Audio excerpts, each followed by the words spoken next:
Right, it is now past 9:30, so I officially open this Public Transport Committee workshop. Can I just record that to advise members that this is a public workshop, and as such will be recorded and will be made available to the Bay of Plenty Regional Council website as soon as possible following the conclusion of the workshop. I'm looking here and I can see that we have with us Michelle T. Forel. Is it? How do we pronounce that, Michelle? Who is the alternate for NZTA. Jess Andrews is the committee member, but she's an apology, and Michelle. So just say your name, name for us, Michelle, if you would. Michelle Tefaro. Thank you, Mr. Chair. Thank you. Welcome. As a member of the committee, we'd love you to keep your camera on, but your mic off. And that's the same with all committee personnel, please. Camera on, mic off, unless you're speaking. I call for apologies, and just noting that we have an apology for Councillor Stacey Rose, for Chairman Doug Leader, and Commissioner Stephen Selwood is an apology. Now, Stephen has sent everybody his thoughts about this workshop. Unfortunately, TCC has a full committee meeting in council this morning, so none of the commissioners can come. So I plan to have that email that you've all had attached to give a view from the TCC perspective, and invite as we go through if anybody's got comments on that and want to, it is part of the record. So without any further ado, excuse me, Chair, another apology from Mayor Turner. Mayor Turner. Thank you. Thank you. Any further apologies? And also, I'll have to leave this meeting at 12:30. We have a full council meeting. I'm hoping we'll be finished by then. Any further? Sorry, non-apology, but I don't recall seeing Commissioner Selwood's email. It came to, I'll check it, Jane. Through the chair, governance can circulate that to all members, so we'll get that underway right now. Okay, so can I have a mover, please, for the apologies? That's Councillor Thurston, seconded by Councillor Isles. Thank you. All of those. Excuse me, Chair, through you. We're in a workshop, so we don't need to move in second. Oh, do we? Okay. Okay. Well, then we're just going to move on and welcome staff. So it's James and Bron who are going to lead this next session, which is the Public Transport Plan Review. So unless anybody's got anything they want to just raise before we start, let's crack into it. There's an opportunity there if you do. There've been none, let's move on.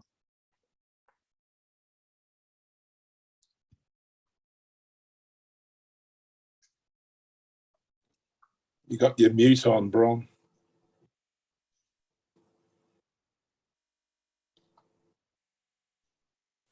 The old red button on the microphone, but apologies. Yes, I'll lead the discussion of this workshop. I'll bear with me and I'll just bring up the presentation.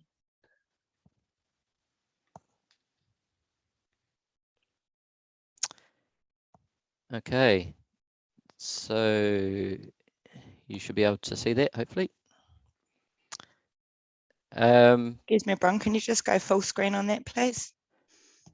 I was planning just to take notes on screen, similar to last time, Amanda. Okay, no, that's fine then. Can everyone live with that, the presentation as it is? I haven't actually got the presentation on screen, can't see it. Oh, I see, no, you're in behind. You obviously have two screens. Excuse me, Phil, if you have the agenda, the presentation is available in there as well. Yeah. Okay, cool. Yeah, that looks fine, Bron. Cool, thank you. All right, so yeah, the purpose of today's session is just to continue the review of the Regional Public Transport Plan with a particular focus on some key policy topics. I'll run it as a similar format to the previous workshop. So I'll briefly move through the material, but I'll mainly take it as read. And then we'll stop at points along the way and we can have a sort of a feedback and discussion about that section. And I'll endeavour to capture the feedback as we move through, just with notes on the screen. I'll cover most of today's material, but I'll tag team with James for a couple of topics, just so that it breaks it up and you don't get too sick of my voice. Okay, so moving to the agenda, it's basically in two parts. The first part A is a recap on the strategic framework. So just getting your feedback on the material that has been drafted to date. And then part B is introducing those new policy proposals on some key topics for discussion amongst members.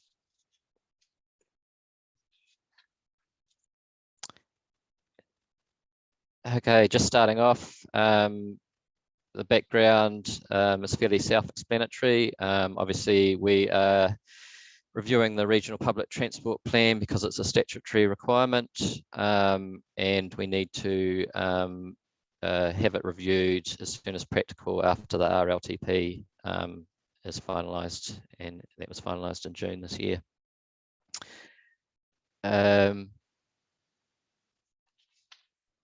Sorry, Bron, I think we've got Phil Thomas has got his hand up. Hi, thanks. And look, I just as we're starting and we're looking at the purpose of the review and stuff, I just wanted to just comment on Stephen's first two comments in the email he sent out, and just say I support that. He talks about what actually widening the scope of what public transport can accomplish, and I just wanted to say I support that view as well, that we shouldn't be too narrow or stuck in the existing purpose that has been, so far defined for public transport. Thank you.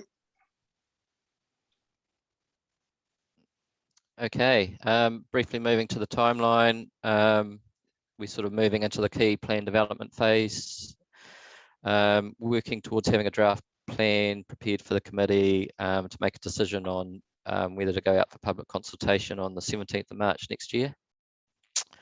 So I'm anticipating we'll probably need at least one more workshop in mid-February. So I think we're looking at the 16th of February as a possible date for the sort of final prep workshop for that. And just a note there that we have sort of our targeted engagement phase is also continuing. We had a workshop with public transport operators at the end of November. And it was a productive workshop with some good representation and feedback on the various issues. And so I've included some key points from the workshop in the supplementary information. Just on that point, the PTOM hasn't been announced yet, has it? It was delayed. Have we got a date for that? And do we need that before so we know exactly where the government's coming from with public transport? Yeah, I think they're still a little bit vague on the timelines. The last update I had was sometime next year. The update also suggested that they weren't really looking at legislative change, more about changing processes and how things are done. But won't that affect the size of buses and things like that? Yeah, possibly. Yep. So there's a lot of material proposals there that could affect how public transport is managed and operated. It's kind of sort of watch this space, but ideally we'll have some sort of clearer policy direction before we go out for public consultation.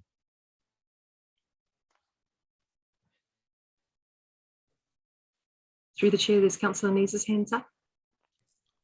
Just a question, Bron. We have a public transport stakeholder group now. Have they been talked to with regard to this, as you have done with the public transport operators? You know, and we also did other consultation via Participate and through the annual plan. Has all that information been pulled through as well? Yes, Councillor Nees. I think at our previous workshop, I provided a summary of the early engagement feedback. So that's sort of been considered in the process to date. And we did have a workshop with the Western Bay Community Panel. It was sort of in the midst of the COVID lockdown online workshop. So they provided some feedback on some key sort of policy topics that we were thinking about. That are also kind of the subject matter of today, I guess. So, yeah, we've had them. Yeah, both of those have been considered in our process today. Yep. Thank you. Mr. Thomas. Thanks. Hey, look, just a quick question about the workshop. Will we discuss this later? You know, we've got the information back from it and the supplementary information. I noticed that the operators were keen to own all the assets. So the buses and the bus depots. I know at our last workshop, we had talked about the possibility of regional council or TLAs owning some of those assets, especially the bus depots. My concern there is that if the operator owns the depots especially, it does tend to lock a TLA into using that operator going forward. And in actual fact, the TLAs or regional council owning the depots especially may enable better urban development and better urban planning around those issues. So I just wasn't sure where that came into this workshop conversation. So I'm sorry if I've jumped the gun there. Bron. Yeah, that's an interesting topic, and obviously the business model for the operators is ownership of assets, and obviously as a regional council we hold a different view in terms of having that maximum flexibility and those sort of wider objectives for public transport. So I guess it's still waiting to see what the final government policy is through the PTOM review and what options are available in terms of ownership of assets. Yeah, I just didn't want to see that discussion that we'd had get lost as we went forward. Thanks. Mayor Webber, followed by Councillor Thurston. Yeah, thank you, Chair. I think we've got to be careful of transport terminology here. A transport depot is very different to an interchange.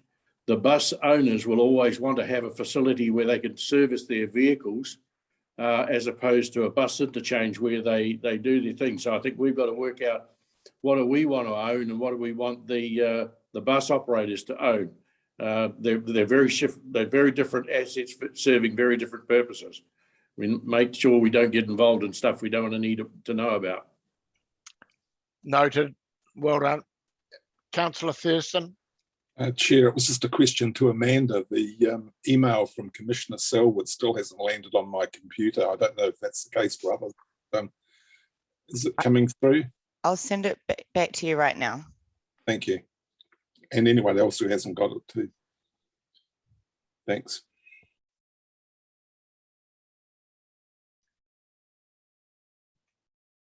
Hands down if you've finished speaking. Mayor Webber, do you want to speak again? No, so move on, Bron. Okay, moving on to part A, which is a recap on the strategic framework. Basically this is just the structure. I introduced this at the previous workshop. I've noted that the matters raised by the committee at the previous workshop ranged across various aspects of the framework. So I've taken the approach of including them in the most appropriate part of the framework as I've gone along. So it's important to consider the framework as a whole rather than isolated pieces. I've also included in the supplementary information a draft structure for the plan itself, which will be the full list of content. So this strategic framework obviously forms an important part of that. Okay, so the first section is challenges and opportunities. So I've just outlined the committee direction from the previous workshop. And then in response to that, have proposed 3 key challenges to be identified in the plan, being achieving mode shift, climate change and reducing emissions, and meeting the access needs of rural communities. And in the supplementary information is some draft statements of what those challenges are. Similarly, I've outlined the committee direction on the public transport Just opportunities. before you move on, in the challenges for mode shift, what I want to see is, rather than just saying that we're going to have, I want to baseline mode shift so we actually really do know what we're dealing with now. I note that in 2007, I had a look at the public transport review, and the mode shift figures, we don't seem to have moved anywhere since 2007, and yet we've been talking about mode shift anywhere substantial, and yet we've been talking about mode shift for such a long time. So we actually have to find a mechanism to achieving mode shift if we're serious about public transport, because it's not working at the moment. So words won't suffice. And yes, you have a plan, but it actually has to have a plan that has measurable outcomes and targets to meet, and ways of doing it. Thank you. Through the chair, Mayor Webber, and then Councillor Nees. Yes, no, thanks. And further to you, I'm on the same page as you here, Mr. Chair. The proposed challenges, I have real difficulty with the second bullet point, climate change and reducing emissions. That's not a high priority for me. We have got a bus fleet, which we're contracted to use for at least the next 7 years. To me, the point you're making is that the only one we should, how do we get better utilisation? How do we get more backsides on seats of the current bus fleet? That's how you'll reduce your emissions. And I think that's our focus should be on achieving mode shift. This other stuff is confusing us, and I think we really got to get back to first principles. The problem is we've just got to get more people using buses. Totally agree. Councillor Nees. Just on that point, unfortunately, we've got government targets with regard to electrification or carbon neutrality of PT. So it is going to exist as a challenge. My issue was around the achieving mode shift. Is that generally across the whole of the fleet, even the rural fleet, the rural services, or specifically just in urban areas to assist in growth management? Because there are some trips and some locations where it's not possible to get people to shift from the modes they're using at present. So yeah, I guess throughout the strategic framework, the message is that it's primarily targeting mode shift in our main urban centres, being Tauranga and Rotorua. And certainly there's different access needs and different requirements and different characteristics for our rural communities that, yeah, so it's as we talked about last time, it's that I guess the approach needs to fit with the characteristics of the communities, and certainly our big focus on mode shift will be in Tauranga and Rotorua. Councillor Thompson, Mr. Thomas, in that order. Yeah, thank you, Mr. Chair. Just some guidance, please. How are we going to incorporate Commissioner Selwood's very good suggestions into this as we go forward? Well, I've already said that we're going to insert his email as part of the minutes so that it's actually part of the workshop. So people can comment on his stuff as we go through. I've certainly highlighted where he's made comments myself. So that's all we can do in a workshop, I think, Councillor. Okay. Mr. Thomas.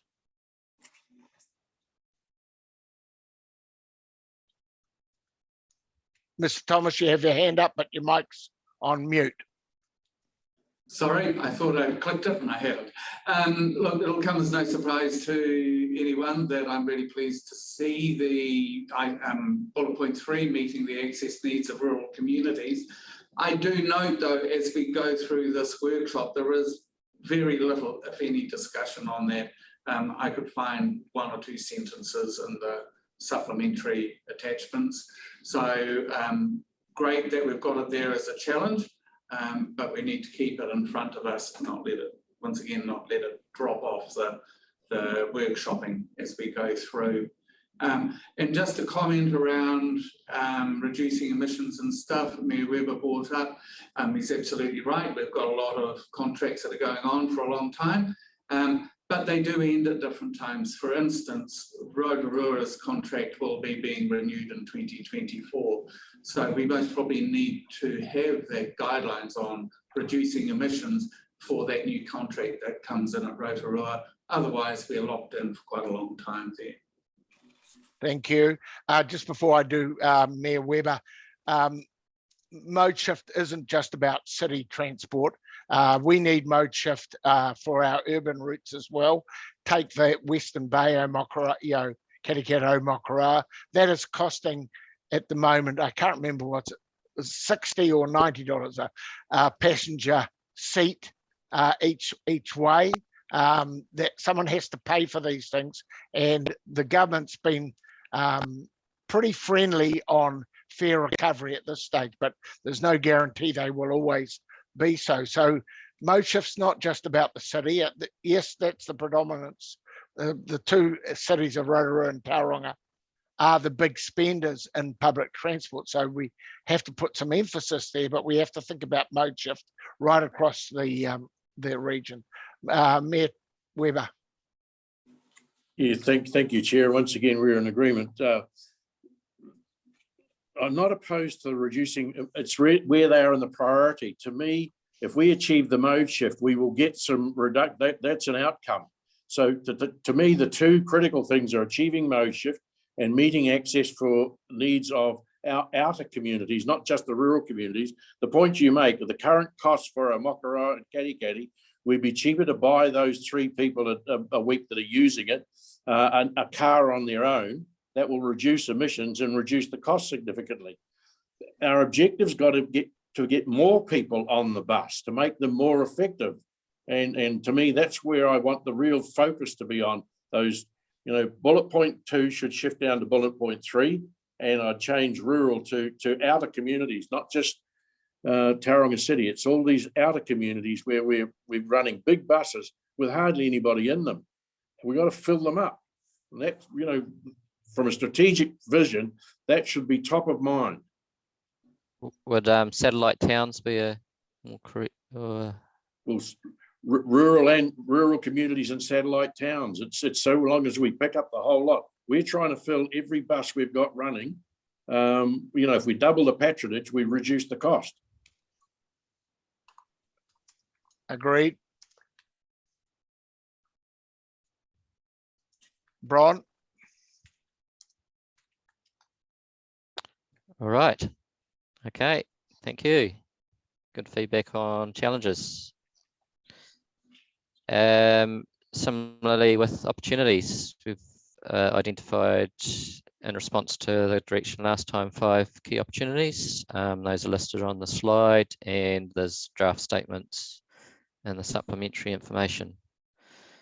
So obviously keen to get people's feedback on those as well.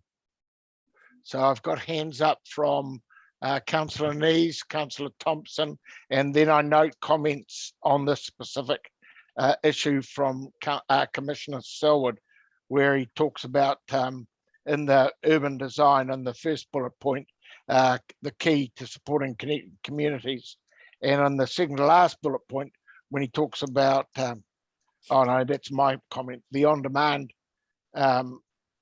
models for smaller communities.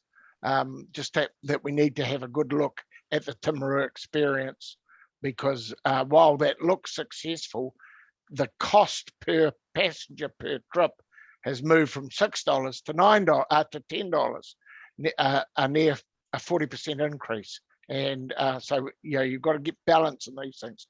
Anyway, Councillor Nees. Yes, I just wondered whether emerging technological technologies is an opportunity that we should actually have in here. Remind me the time period for this plan, Bron? It's basically a 10-year planning horizon with a focus on the first 3 years. Yeah, so I just wonder whether we shouldn't just recognise that technology is changing quite fast, and that may offer us some opportunities in the future, don't know what. But I think, we're not living in a static world. Government's doing a lot of work in a lot of areas, for example, hydrogen fuel, all of these sort of things. So I just wonder whether we just recognise new technologies. I'm certainly comfortable with that if the committee is. Yes, I think that sounds sensible. Councillor Thompson. Yes, thank you, Mr. Chair. Just endorsing Stephen's comments that we should have an opportunity about enabling urban transformation. But the problem I have with number 1 is the use of current service levels, because if you go to Stephen's comments at paragraph D on his memo, what he's basically saying there, we've got to interrogate the data to see which routes are suboptimal and make sure that we're focusing on optimising other routes. So I'm not sure that translating current service levels actually is the right wording. I'm all for more bums on seats, but I'm not necessarily absolutely wedded that we stick with current service levels. Good point. Mayor Webber. Yeah, well, fortunately, Councillor Thompson spoke before, and I agree with it completely, and where Stephen's coming from. The current status quo is not working. We've got to find new ways or different ways, and if that means the current routes have got to change, well, we've just got to get on board and make those changes. So I'm with Councillor Thompson there, and Commissioner Selwood. Thank you. Councillor Brunning. Yes, thank you. Ditto, but we just don't do any marketing. And we've got to get out there somehow. Now, you take some of the bigger business houses, and I'm thinking of the likes of the Tauranga Hospital. There are thousands of people commuting there daily and nightly. If we were to go to the hospital and do some arrangement with them so that they, in their salary packages, were to incentivise people to get onto public transport, then we might start getting some more bums on seats. There's other business houses, Trustpower, whoever they are now. We've just got to somehow identify who our customer is and incentivise those business houses. We've managed to do it with schools, with children, because we've made it free. I'm not advocating that, but there must be better ways of getting the message out there. Otherwise, we are largely wasting our time. Thank you. I totally agree with you, Norm, personally. Councillor Thompson. Yeah, won't be a surprise, Norm, that I totally agree with you. Identifying our markets, market segmentation, who they actually are, is absolutely critical. So absolutely 100% agree with you. And why, for example, Priority 1 in the Western Bay couldn't be a useful conduit for businesses in terms of encouraging them and their staff, etc. So yeah, totally agree with you. Well done. Just a comment on Priority 1. Priority 1 only has 300 members, which is the top end of town. In actual fact, the Chamber of Commerce deals with a huge amount of small to medium businesses, and we need both to get on board with this. I think we really do, as Norm said, we really do have to target the business community. Mayor Webber, followed by Councillor Nees. Yeah, I think the previous two speakers have, but also we've got large employers called the Regional Council, Tauranga City and Western Bay. Yep. Comes close behind the hospital. So let's not lose our own side of our own black patch. Councillor Nees. Thank you. I just wondered whether we shouldn't consider exploring new public transport delivery models for urban communities as well as rural communities. You know, there are rideshare options, for example, and what Norm was talking about. I totally agree. There are different ways of skinning this. And also, I just wonder whether use of technology to improve transport choice and improve customer experience is also an opportunity. Good point.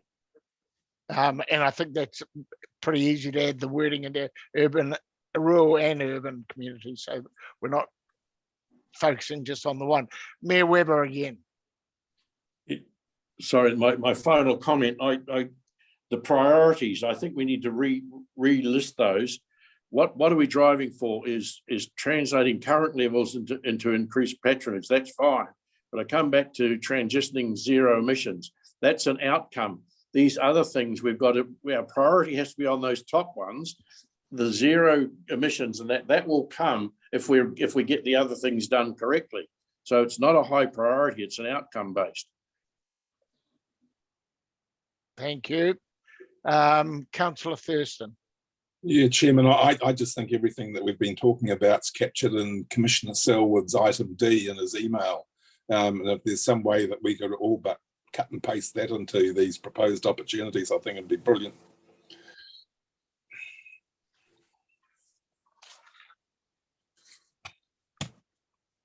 Any comments back from all those comments, staff?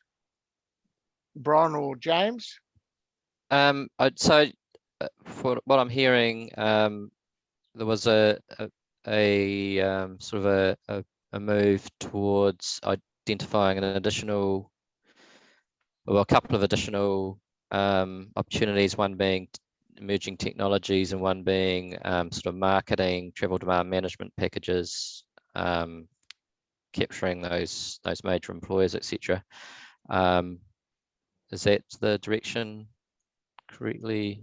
Yes, it is. I think so, but I think Mayor Webber is right. If we get everything else right, we will reduce emissions dramatically. So that is an outcome that we're seeking. So I think it should. Our key focus has to be on actually getting bums on seats. Right. Apologies to Mayor Webber, you froze just as you were talking about reprioritisation, so I didn't actually capture that. Right, well, it's just what the chair just said. The transitioning to zero emissions it's something we have to do. Should go down the list so that people understand what our real focus is on is what Commissioner Selwood said, and increasing patronage. That's really got to be the driver, because if we fix that, then by default, the emissions will reduce.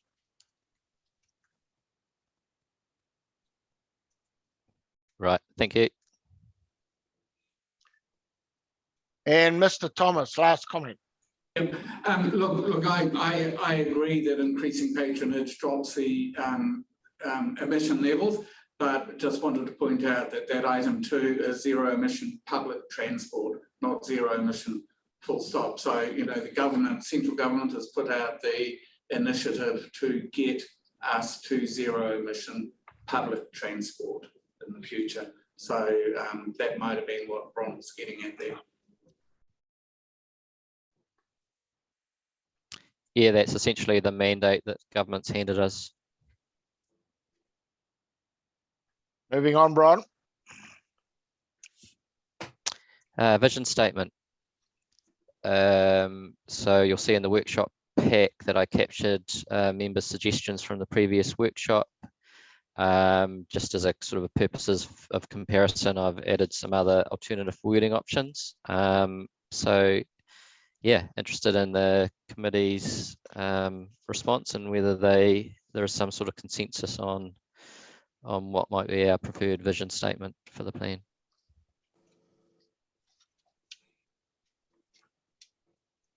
So just picking up on Commissioner Selwood, he was saying that there's no mention of urban form in the vision, and recognising that this is a regional public transport plan. I think it is part of it, but it's only part of it.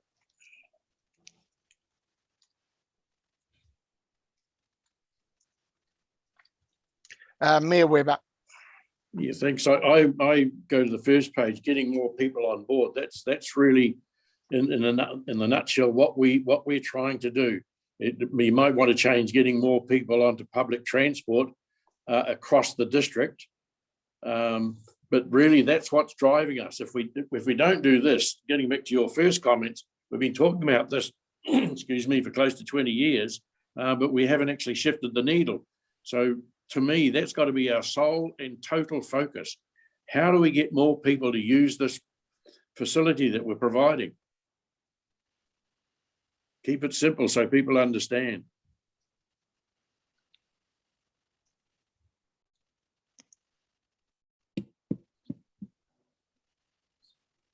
Any further input? Mr. Thomas. Thanks. Look, I think we've jumped back a page because I was looking at these are the alternatives that we've got here, or I think. Sorry, these are the member suggestions. Here's the alternatives. The alternatives, yes. I thought we'd moved on to those. And I kind of feel with these that point A is actually the outcome from the other three. So I think it's kind of redundant to say A. And actually just saying we deliver an excellent customer experience, I think it's kind of just fluff, really, from my point of view. I think what we're aiming to do is getting more people on board, and that's B, C, and D. And A comes out of that rather than being the goal.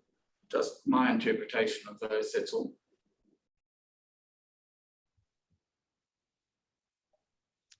Councillor Nees. I think. And then Councillor Brunning.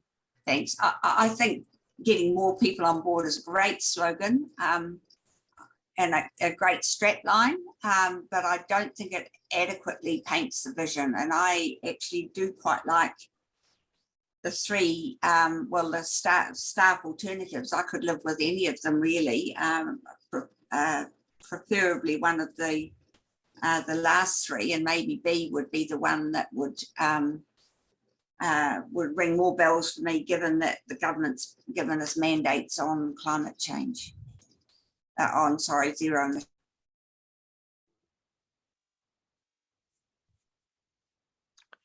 Councillor Brunning. Yes. Are we talking in silos? We're talking about all the good things about buses, but they're not good things because they're generally slow than other means. They don't get us to point B. So why aren't we putting in here a wider picture that we want people on buses because it's more attractive, and it's more attractive because we're disincentivizing people to get into their cars, and that would be through parking arrangements for cars, congestion pricing, tolling, whatever. So to me, we seem to be thinking in silos.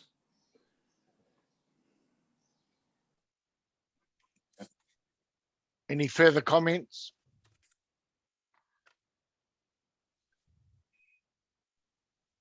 Is that a yes or a hands up for the mayor?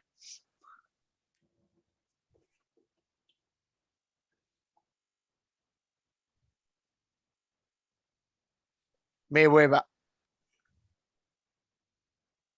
sorry, where Councillor Thompson, the thing is we want more people on buses. And then the B, C and D is more the how or the what. And so I think they're all in there, but the top priority is how do we get people on the buses?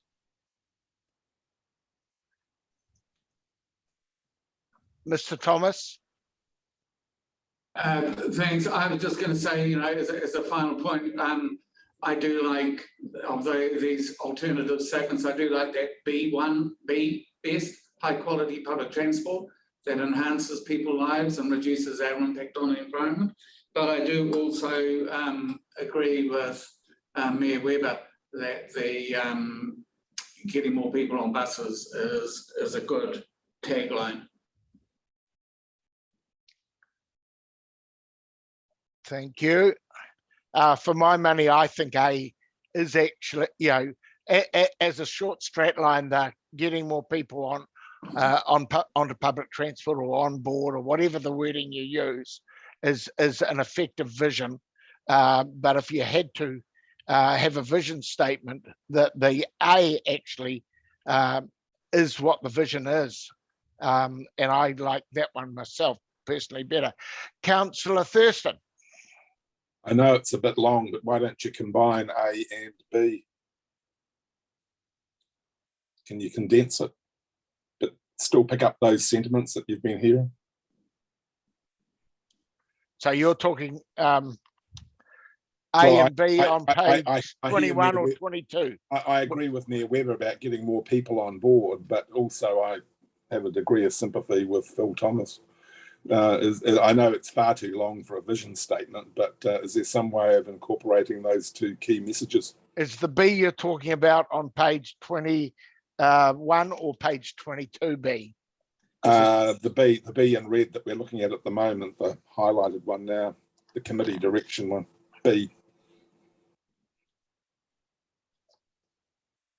Yeah. Okay, so through the chair, I'm getting the sense from the committee that they like A from page 1 and B from page 2, and sort of capturing the key elements of those two statements in a vision statement. Is that where we're going with this?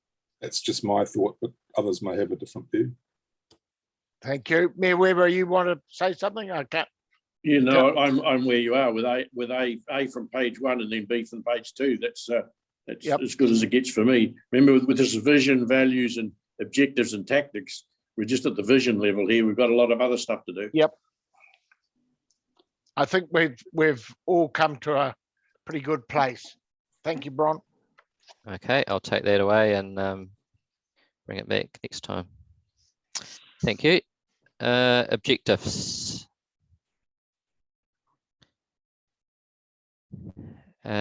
So I've just listed here the committee direction from the previous workshop on objectives. As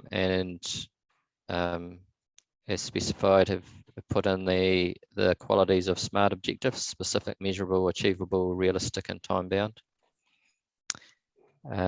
So taking on board the committee's direction from the previous workshop, I've proposed 6 key objective areas, being mode shift and carbon reduction, customer experience and information, service planning and design, partnerships, fares, and service and infrastructure delivery, and have drafted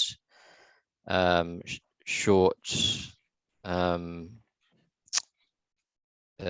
objective statements for each objective area with associated targets.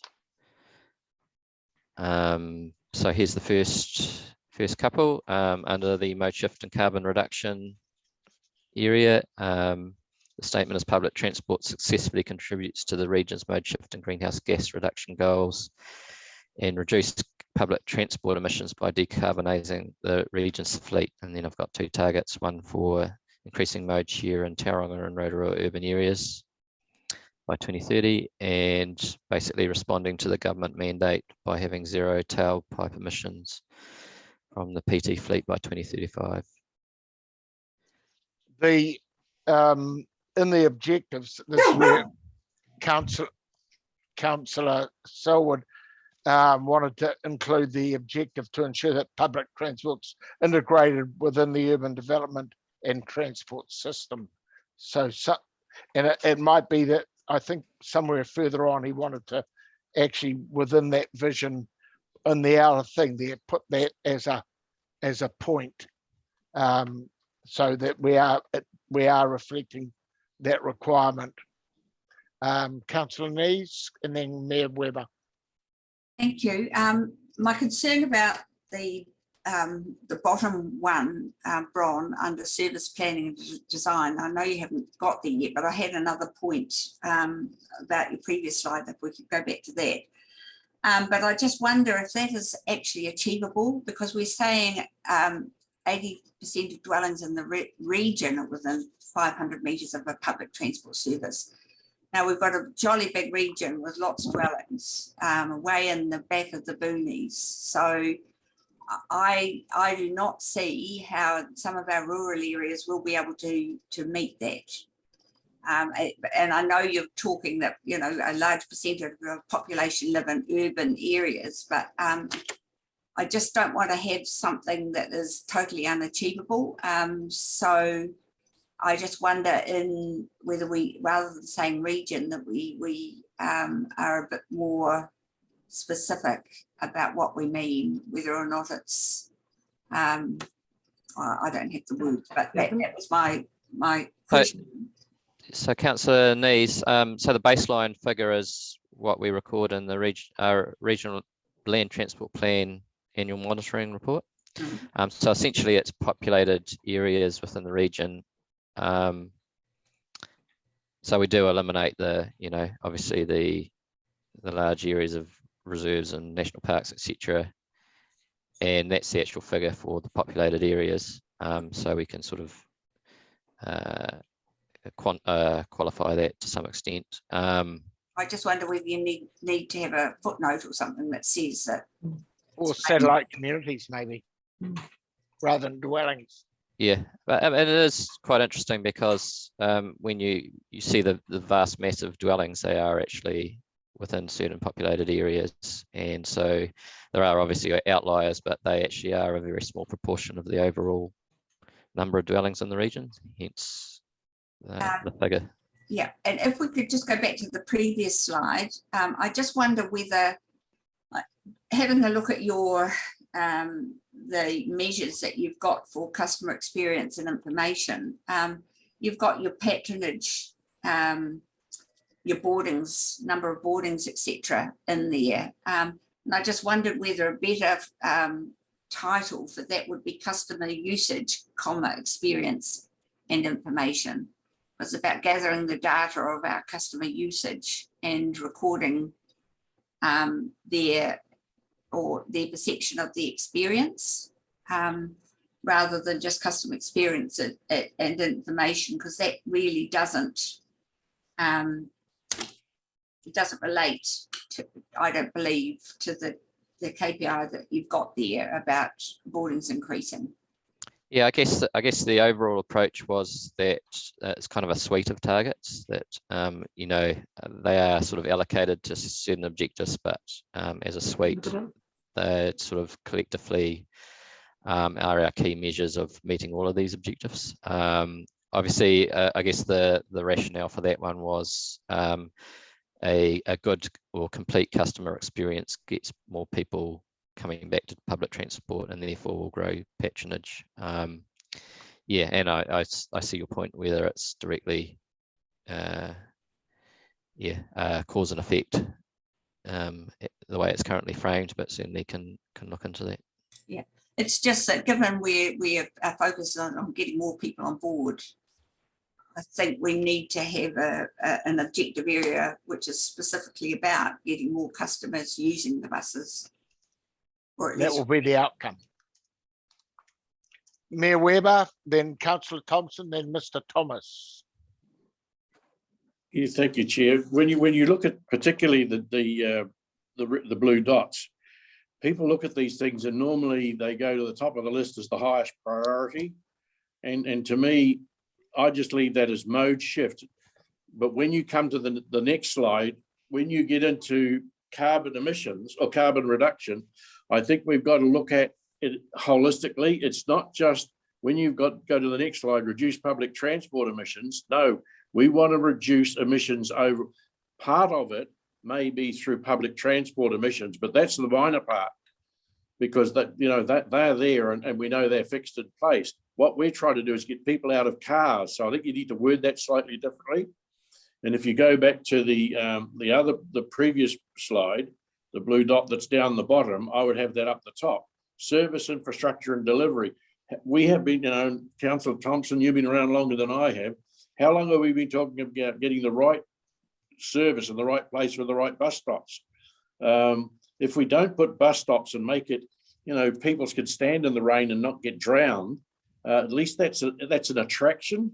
So the service and infrastructure delivery to me has got to be a real high priority, because if we don't make it attractive for people to use, they won't use it. So I think it's just about changing our priorities around a little bit. Thank you, Councillor Thompson.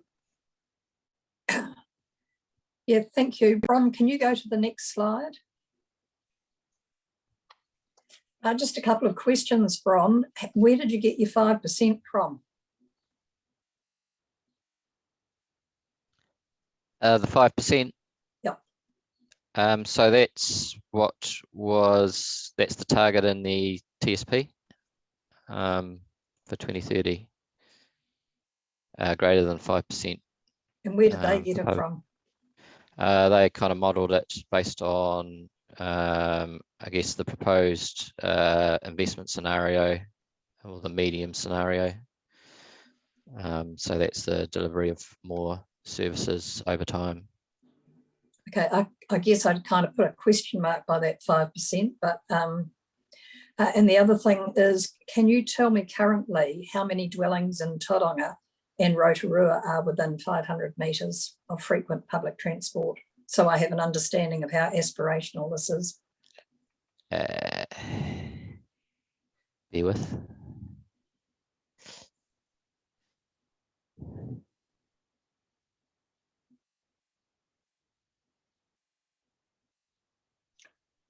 Sorry, I don't have that immediately to hand. It's a fairly high proportion because it's obviously balanced out with the. Oh, sorry. Are you talking about the first target or the second target? I'm talking about the 70% of dwellings. Oh, 70%. Yeah. So the baseline is 42%, and that was also from the TSP for Tauranga. Okay. My only question is, how aspirational are those targets really? And it highlights the need to actually have good data and then have aspirational targets that have the potential to be met, not just talked about. And we have to find ways of actually doing it. So I'm with you, Councillor Thompson, that 5% looks an irrelevant number in itself. And as I said, in 2007, it said the same thing. And we're no closer to achieving it today than we were then. So data's accurate data, and I think, Bron, we need some of this data to come back to our next PT meeting in the new year, which won't be until March or so anyway, but so that we have a really good handle on mode shift, because Certainly. Just I guess in defence of the transport system plan process, it was quite a robust data and modelling approach that was undertaken. There's some technical reports that were generated by that.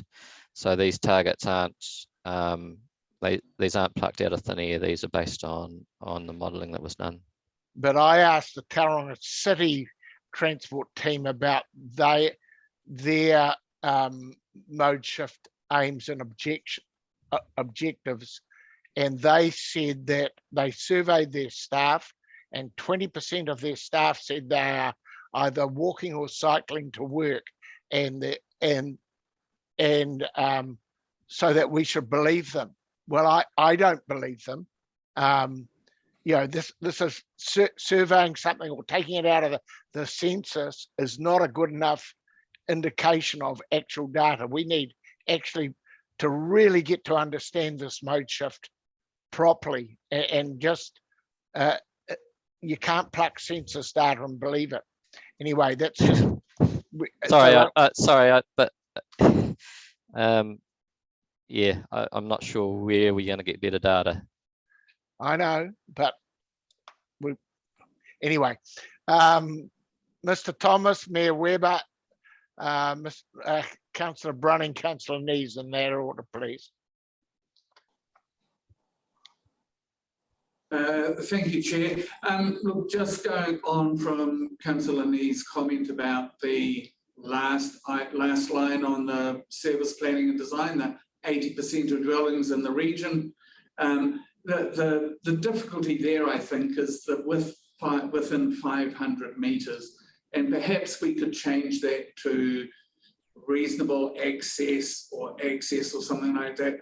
You know, I have an example. I go and stay at a friend's batch north of Wellington. It's a beachside community, and the people who live there permanently drive 5 kilometres down their road to State Highway 1, park their cars and catch the bus in to live in. So, you know, and that's a system that works well for that community. So I think the issue there is within 500 metres. I know out in the Rotorua Lakes areas, we would just love any bus service running along the main roads. You know, doesn't need to be within 500 metres. So I think that's the stumbling block with that target. So I think we could just make it more general there, be my suggestion. Thanks. Thank you. Mayor Weber. Yeah, thank you. Councillor Thompson just hit the nail right on the head about smart objectives. If you take the service planning one, and I think it should be 80% of residential or lifestyle dwellings, to cut that down, the capital cost of getting the infrastructure in place to achieve that, and if you're only going to grow the patronage by 5%, you know, you're coming off a real low base level, financially, you'll never justify it. So you've got to understand, if those two are in place, there is going to have to be a lot more intervention money going somewhere. And how's that going to be funded for these to be smart objectives? You can't look at them in isolation, because mode shift and carbon reduction of public transport mode share increasing by 5%, and then trying to get 80% of even the residential dwellings within 500. The capital cost of that's pretty significant. And we hear from Tauranga City, they can't get people to agree to putting a bus stop outside their house. We'll be talking around the circus for another 20 years.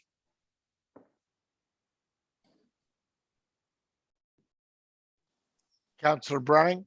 Yes, I know we don't want to complicate things, but I think there is more than one market out there, and commuters must be the ones that we're really after. So, you know, different horses for different courses, and so can't we split that up and really concentrate on one, and that will lead to the other?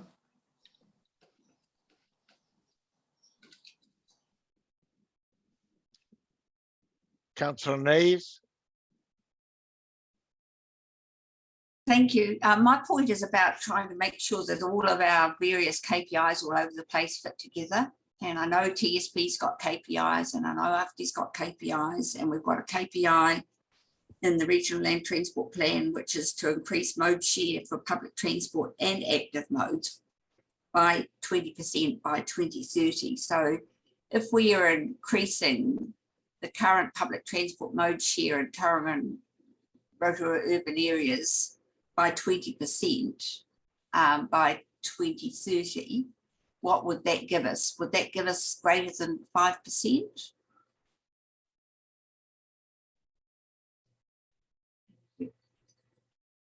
We can't hear you, Bron. You're not on mute, but we can't hear you. Apologies. Yeah, red light was on again.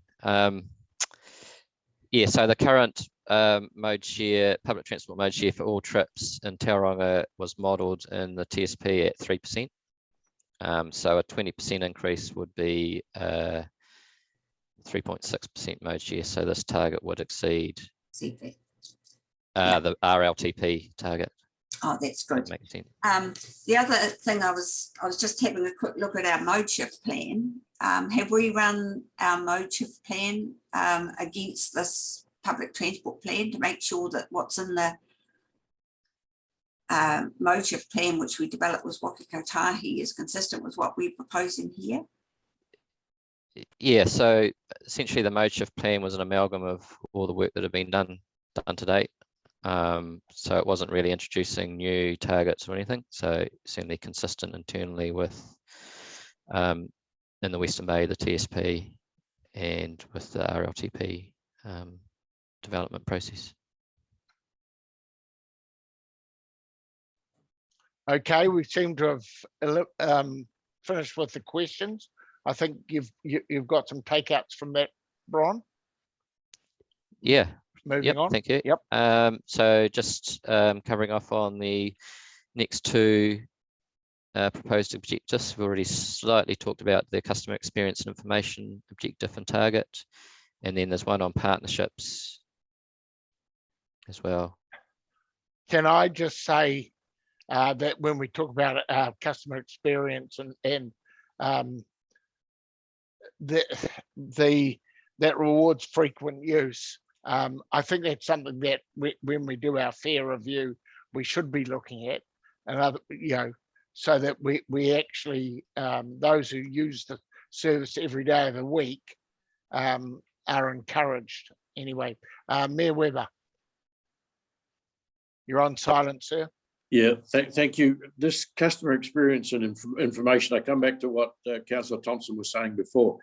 It's capacity utilisation by route. And I think it comes back to the other point that Commissioner Selwood was saying. We need to understand this, because 5% increase in utilisation won't cut the mustard. To make this reasonably financially sensible, on some particular routes we want to double the utilisation, and so I think we've got to be a little bit more nuanced in how we measure this to make sure we're getting the right outcomes that we're looking for. Thank you. Mr. Thomas. Thank you, Chair, and through you. Look, just a comment on the partnerships there. I absolutely agree. We need to have strong partnerships with not only operators, but Waka Kotahi. What I'm concerned with is that our only measure we're putting in here is relating to customers. We haven't got any aspirations in there about our relationship with our partners, and also that they are listening to us, feeding back to them, as well as us listening to the partners. And I think especially with Waka Kotahi, we need to be able to work with them. We may find that subsidies are changing or stuff like that.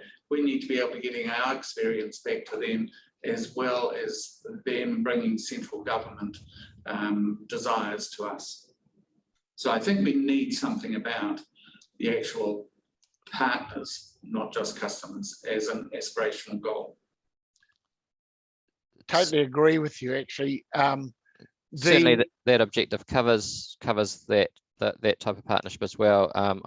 I think it's about having something that's measurable. I'm probably struggling to think of a measure of how happy the partners are with each other. I don't know if anyone's got any suggestions there. I think we've had a very fair run from Waka Kotahi with regard to fare box recovery. We haven't met their targets by quite a long shot for a long time. And I just wonder, Michelle, if you wanted to comment. We might have lost you. No, I'm here. Oh, Thank you, Mr. Chair. Yeah, if you wanted to comment on that. All I was wondering is, and this isn't an area of my expertise, so happy to explore, Bron, offline on measures, but is there an annual survey with partners in this forum that maybe we could refer to, traffic light system or something like that? Because I mean, from what I can observe, we've actually got really strong partnerships. And so maybe it's just a matter of how we capture that and enhance what we've got, was my thinking. In terms of deep dives and all the technical things, I'm sure there's mechanisms there to look at KPIs and data. But in terms of partnership and relationships, I'm sure we could come up with something.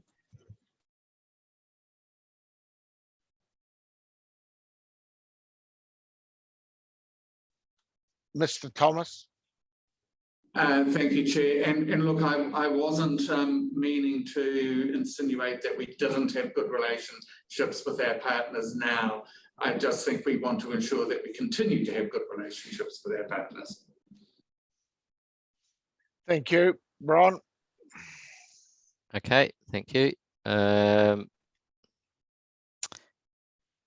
Final set of objective statements covering fares and service and infrastructure delivery. So the fare one is an equitable fare system that rewards frequent use. And then the focus for infrastructure and service delivery is combined. They deliver a reliable and punctual customer experience and provide value for money. So that's the whole reliability and punctuality being the key targets there. They still just need to be confirmed.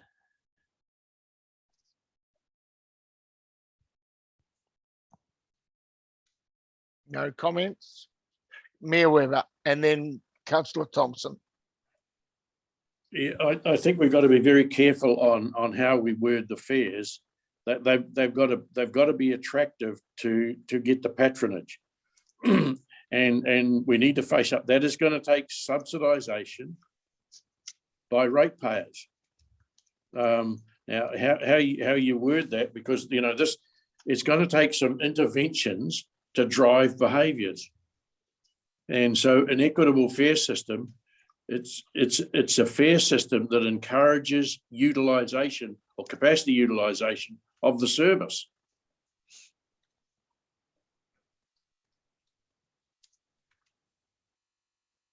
I'm not too sure that I've got the words perfect, but I think you get the gist of where I'm coming from. Yep. We've got to have it so that people use the service. Somebody's going to have to pay, which will be the ratepayers. Thank you. Councillor Thompson.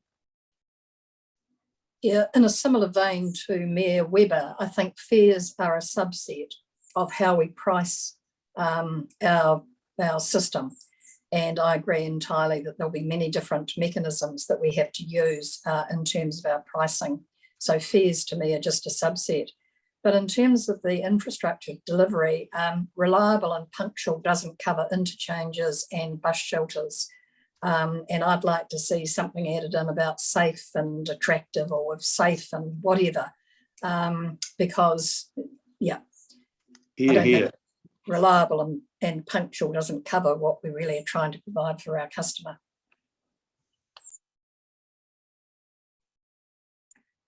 Mayor Webber, I'm getting a little disturbed that we're in so much agreement. Do you think we should go and have a coffee and come back fighting? You'll get a coffee in a minute. I'm a devout coward, so I don't go there. We're getting through this, Councillor Thompson. I'm going to drop us for a coffee before we finish focus groups, which is the last section of this. So, okay, are we done with objectives? Yeah, so we're our next areas, focus areas, right? How long is that likely to take us? I'm just thinking of whether we need a 10-minute break for coffee or not. Can be very short and sweet. Okay. So obviously on a similar theme, noted the committee's direction on our proposed focus areas, which are our high priority matters we plan to focus our efforts on, particularly in the next 3 years. And in response to that direction, drafted some brief statements around 5 key focus areas, which are kind of will drive some of the actions we identify further down into the plan. So yeah, obviously keen to get members' feedback on those. So I've got Councillor Thompson, Councillor Nees, Mayor Webber in that order, please. Sorry, Chair. I just shouldn't have my hand up. Sorry. Okay. Councillor Nees, then Mayor Webber. Thank you. Just the first one, accessibility for all user groups. We have talked previously about taking a more targeted approach and perhaps in some areas, really focusing on commuter services. So I just wonder about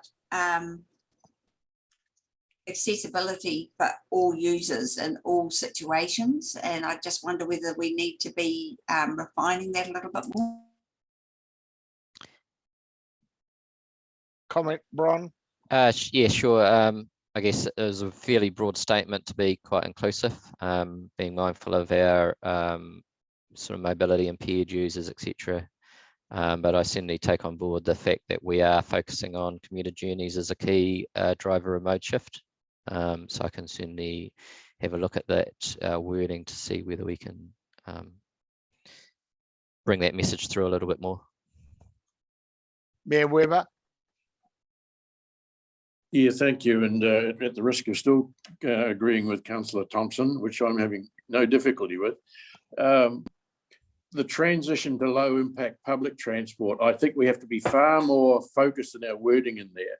We have to use every tool in the toolbox to drive the mode shift we're trying to get. Now that's going to take changing parking rules, providing the right sort of, so I think we've got to be a lot more specific in there, and we will do everything we can in our power to make this mode shift, which will lead to lower emissions or zero emissions, wherever you want to go to,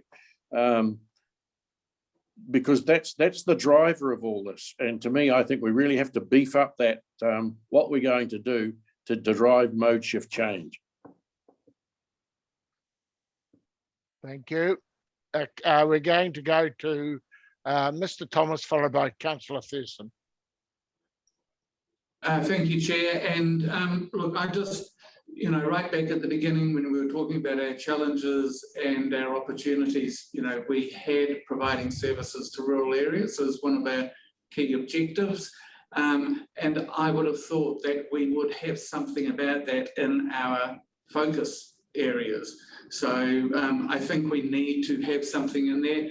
I realise that this has a timeline of the first 3 years of the 10-year plan, but we should be at least making ourselves start to investigate the possibility of services for rural areas or even do some trials. But I do think we need to mention that key, we've identified it as a key objective.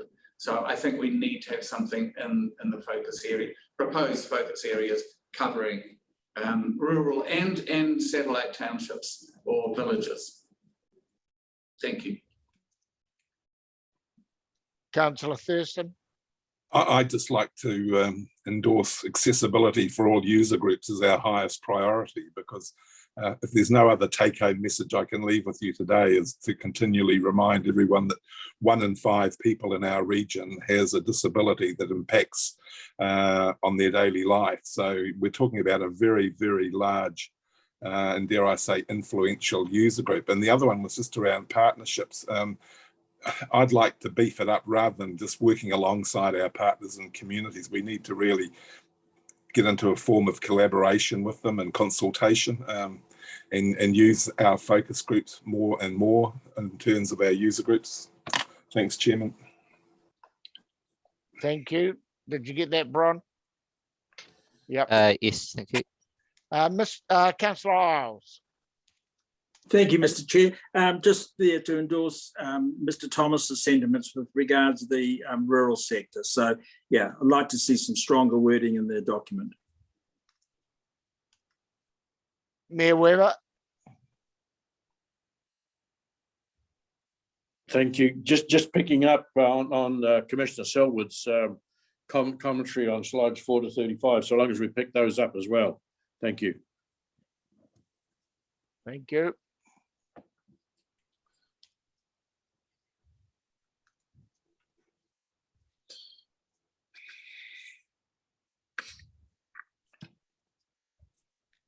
Okay. Yep. How are we going? I think that's pretty much the strategic framework covered off. So I think we will take a break right now, if that works for you guys, the presenters. And is 10 minutes long enough for a break for everybody? Or do you want quarter of an hour? 10 minutes? Hands up. 10's plenty, thank you. Yep. Okay, so the time is 10:45. We'll be back at 10:55.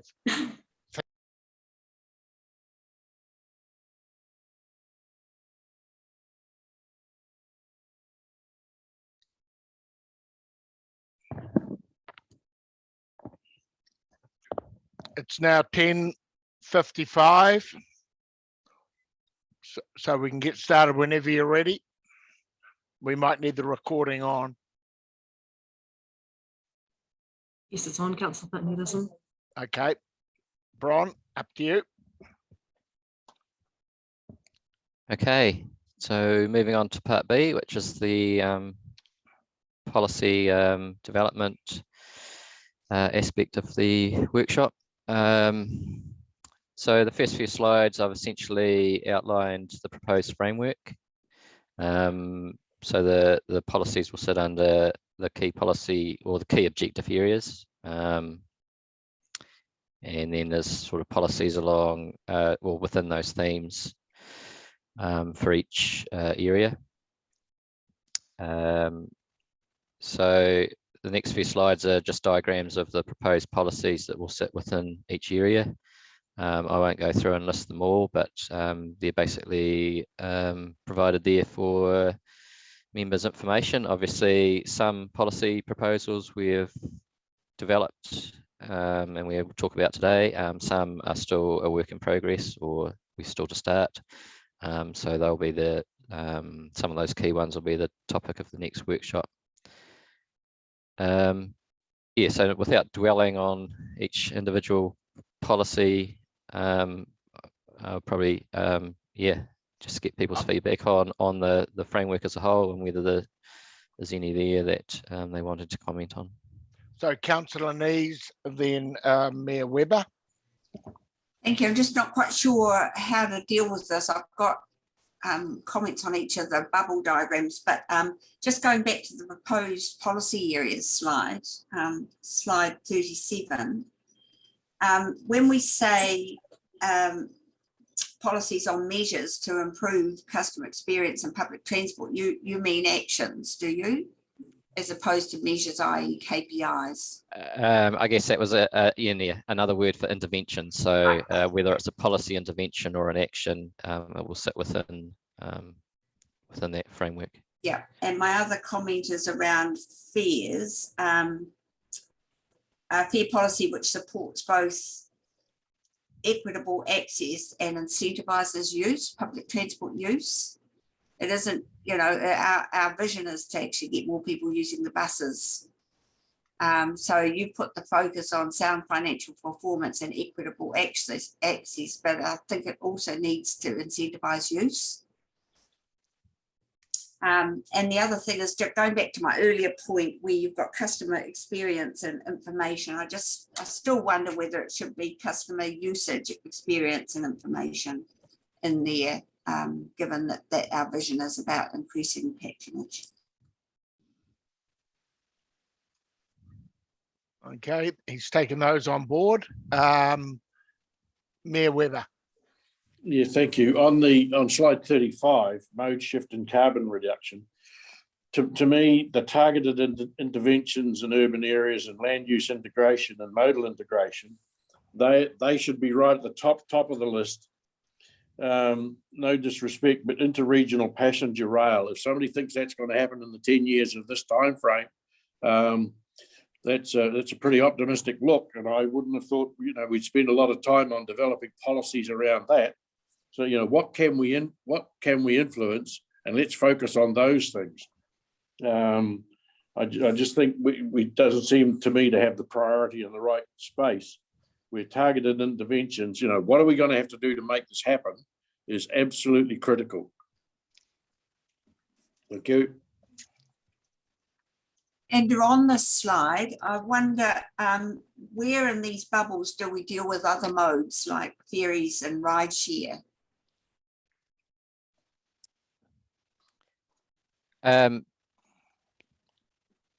So the ferries is sort of, I think that's included under service planning and design.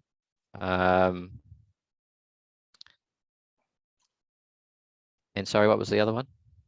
And rideshare, is that not a mode shift?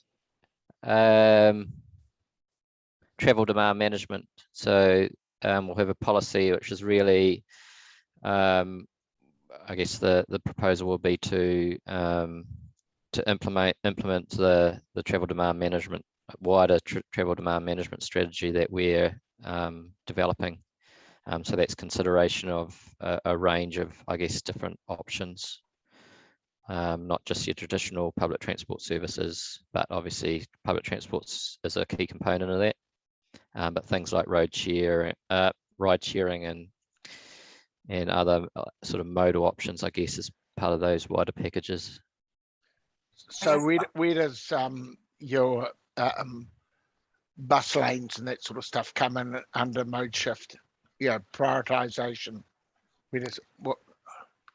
I guess they sort of covered off in a few things, but definitely the targeted interventions in urban areas. So that's kind of the packages of activities that we'll be looking to develop. So a complementary range of measures. So that's having your services right, having your infrastructure right, bus priority, and then your pricing mechanisms, for example, car parking and fares, having them all complementing each other.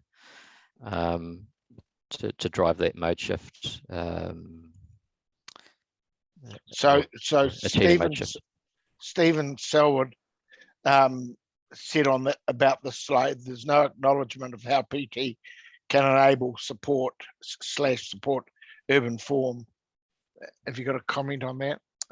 Right, yeah, I'll take those comments on board. Certainly the land use integration is where we're proposing to develop a policy around the relationship between urban form and public transport. So that'll be basically implementing the sort of the direction coming through the MPS on urban development. Councillor Isles. Thank you, Mr. Chair. Sorry, I just had to slip out for one moment. Going back to page 40, whereabouts in the service planning and design network there is there a mention or a indication for the rural sector? I see services and infrastructure, new urban areas, service classifications, but there's nothing specific rural. Yeah, I guess one aspect that we're considering is potential trials of on-demand public transport. But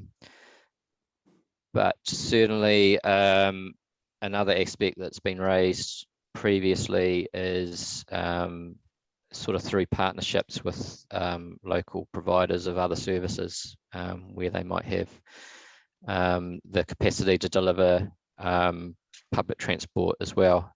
Yeah, it's probably not that explicit there, but it's more, yeah, I could certainly take that on board and see where that policy niche fits.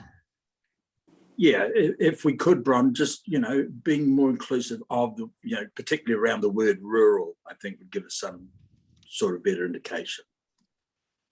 Councillor Thompson, Mr. Thomas, Councillor Nees, in that order, please.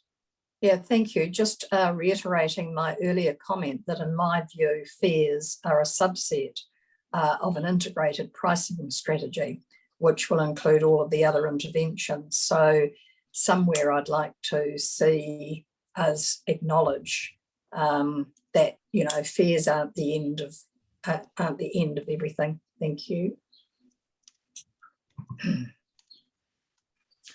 Noted. Who did I say next? Mr. Thomas and then Councillor Nees. Thank you, Chair. And look, I was just looking at the service planning and design slide and just want to support what Councillor Isles said about having rural services on there. I actually want to go a little bit further, and I see Tauranga Urban Network there. but there was no mention of our other urban areas and the network. You know, we do have a network review going on in Rotorua. We've got one scheduled for Whakatane, and I think I think we need to, you know, so maybe take Tauranga around, just have urban networks, perhaps. I know from outside of this committee, there is a perception amongst some public, especially outside of Tauranga, that this committee is totally focused on Tauranga. I know that's not correct, but it is a perception out there. So when we're looking at these sorts of documents, I think that we should be making sure that we let people know that we're looking at all our urban areas, not just Tauranga, but also fully support, including rural services in this diagram. Thanks. Councillor Nees. Thank you. And that was going to be my comment also. I was going to endorse Councillor Isles' issue around rural services, because their needs and the planning principles and design are quite different than urban services. And just putting the Tauranga urban network without having a bubble or some consideration for our other urban centres and our satellite towns, I think it's quite important that we make people feel like this plan is for everybody. Inclusive, yep. Taken on board. Any further comments? Input? Moving on then, Bron.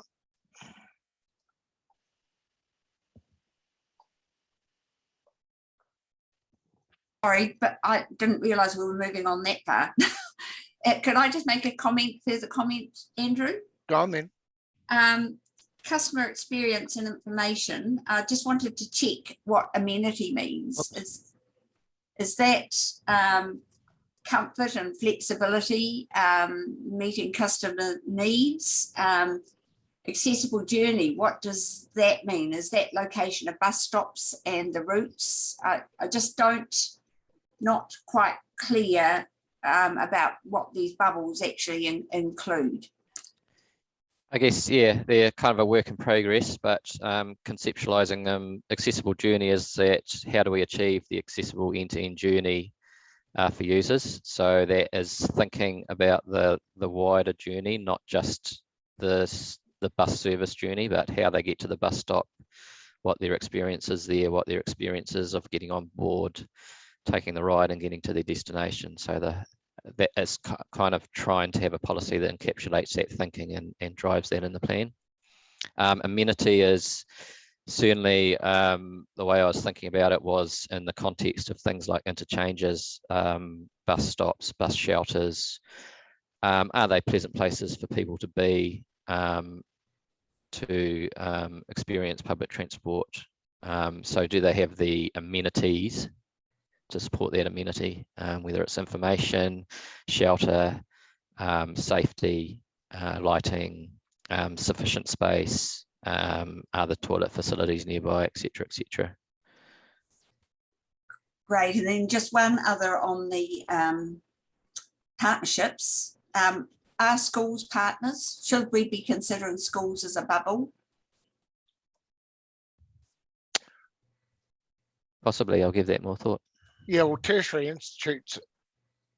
institutions definitely are, because we are partnering with them on to get, you know, get students. So yeah, could be wider. And lastly, for the fares, or no, second to last, for the fares one, we've got some government mandates for fare box recovery, and you know, they have some policies. And we've also got the Super Gold card. So where does that fit? Is that in fare structure and incentives? So under the sort of current regime, there's not a strong driver around having a fare box recovery policy. That was a previous requirement, but that is no longer sort of a mandatory requirement. So certainly, yeah, we need to take into account the fare policy that Waka Kotahi is developing and has developed, and the principles that they like to see reflected in our thinking. And certainly I'll try to imbue the fare policy with that kind of direction. Okay, and then lastly, tertiary. We've got school student fares, but we also have tertiary fares. Picking up on Andrew's point.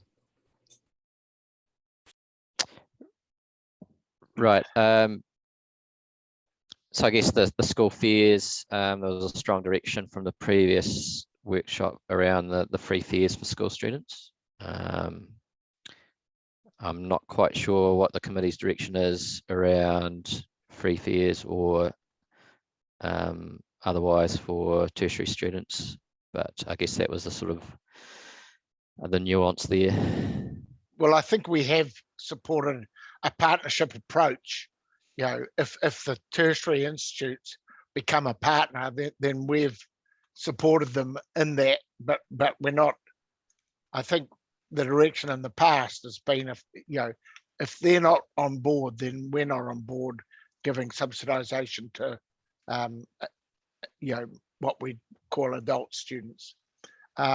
Mr. Thomas, followed by Mayor Webber.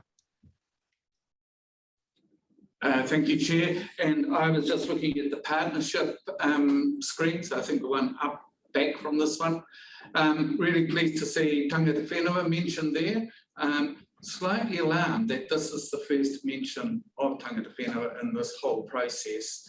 And I would like to see us bringing iwi on board as an integral partner to even developing our plans, especially in the areas where they are predominant users, and a lot of our rural areas around Rotorua especially.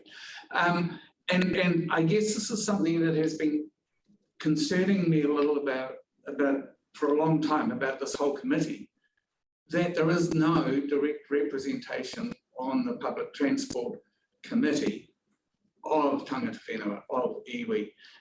We may not be able to do something about it now, but perhaps when the next committee is formed after the next election, that might be something we should be looking at rectifying, and actually acknowledging that partnership by having Tangata Whenua involved at this committee level. Thanks. Mayor Webber. I'd just note a word of caution about how far we go with providing free school buses. I'm aware of one that runs up and down Matakana Island, Matahui School, a Mokoroa School. If you're going to do one, you need to do them all. And if you go right across our district from Waihi Beach right down to Taupo and down East Cape and around that sort of thing, which the regional council covers, I'm sure you'll be frightened at the number of school bus operators that are there that will have their hand out very quickly. Just to note that, so the Ministry of Education for rural areas provides school bus services or free school services for students that meet the eligibility criteria. I understand that, Ron, but Western Bay's made this point before. We don't mind free school buses when it's within zone, but when we're paying for people from way up the bottom of the Kaiamais to travel into St Mary's Catholic School in the city, to us that doesn't seem logical. So we've got to be very careful how Western Bay are adamant within zone we're comfortable with that, but when you go out of zone, you're creating a minefield of cost. I think it's a very, very valid point, Mayor Webber. Okay, we'll take that on board for the discussion on the school services policy that's a bit further in the program.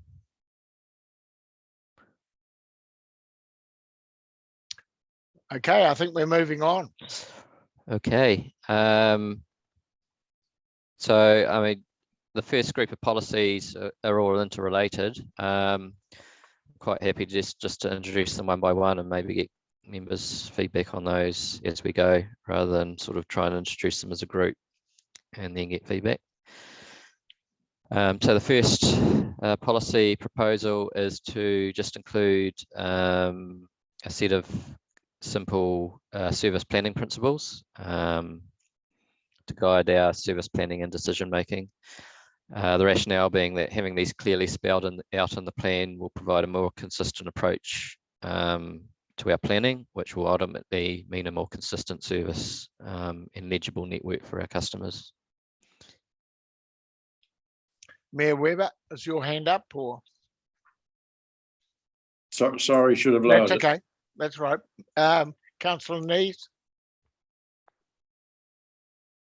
You're on mute.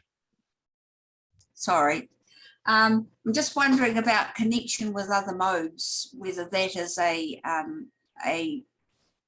perhaps a principle, or I'm thinking of, for example, we haven't mentioned park and ride yet, and I actually believe we need a park and ride strategy or policy, identifying when and where park and ride should be located. And I think there's quite an overlap here between providing services to new areas.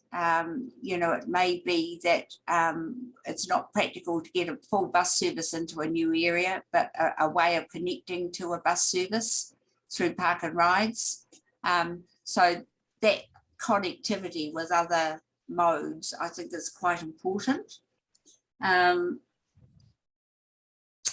Yeah, that would be the main thing for me, and customer service. Mayor Webber. Yeah, I think, and I'm echoing more Commissioner Selwood's comments here. Any new development area, if it is not designed for public transport, then we shouldn't give them a resource consent.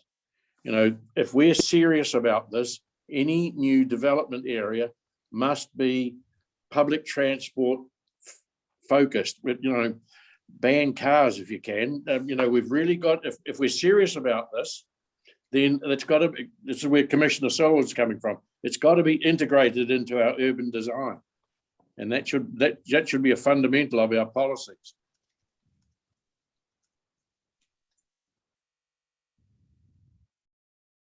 Noted. Mr. Thomas.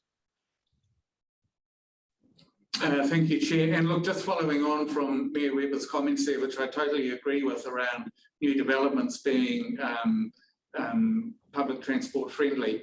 And I don't think we should be necessarily required to be providing public transport into them as they're being developed, but we should be open to that option. So not waiting for the development to have been completed, but as soon as houses start being built in there, we need to be looking at whether we should be providing some sort of public transport service at that level. And the reason for saying that is, if we wait until a development is pretty well completed and all sections sold and houses built, then the people who are there early have already got into the habit of driving their car into town or into work. So we do want to retain that option of providing transport right from the start, but I don't think we necessarily want to be committed to providing it from the start. Thank you. Noted. Mayor Webber, then Councillor Thompson. Yeah, sorry, I hear Councillor Thomas's comment, but we're in a totally different space at Western Bay. We're at the resource consent stage, that if a developer is not going to provide the bus network facilities like bus stops and pull off areas for buses and that sort of thing, then we've got to get it embedded at that stage. This is a developer's requirement, not a after the event, or once the last house is built. You've got to enable it before they put the first bulldozer in, so that we know it's actually going to happen. If it's not utilised afterwards, that's something different. But we've got to take the initiative in this area, and that's what Western Bay is doing in all of our growth. And we're pretty much the fastest growth or rural and provincial growth area in New Zealand. So I think others have got to take it on board as well. And that was highlighted at Tauriko when the second or third stage of the subdivision, they didn't, up on the top of the hill, they didn't allow a wide enough streets to for future proofing it. Absolutely. Yeah. Councillor Thompson.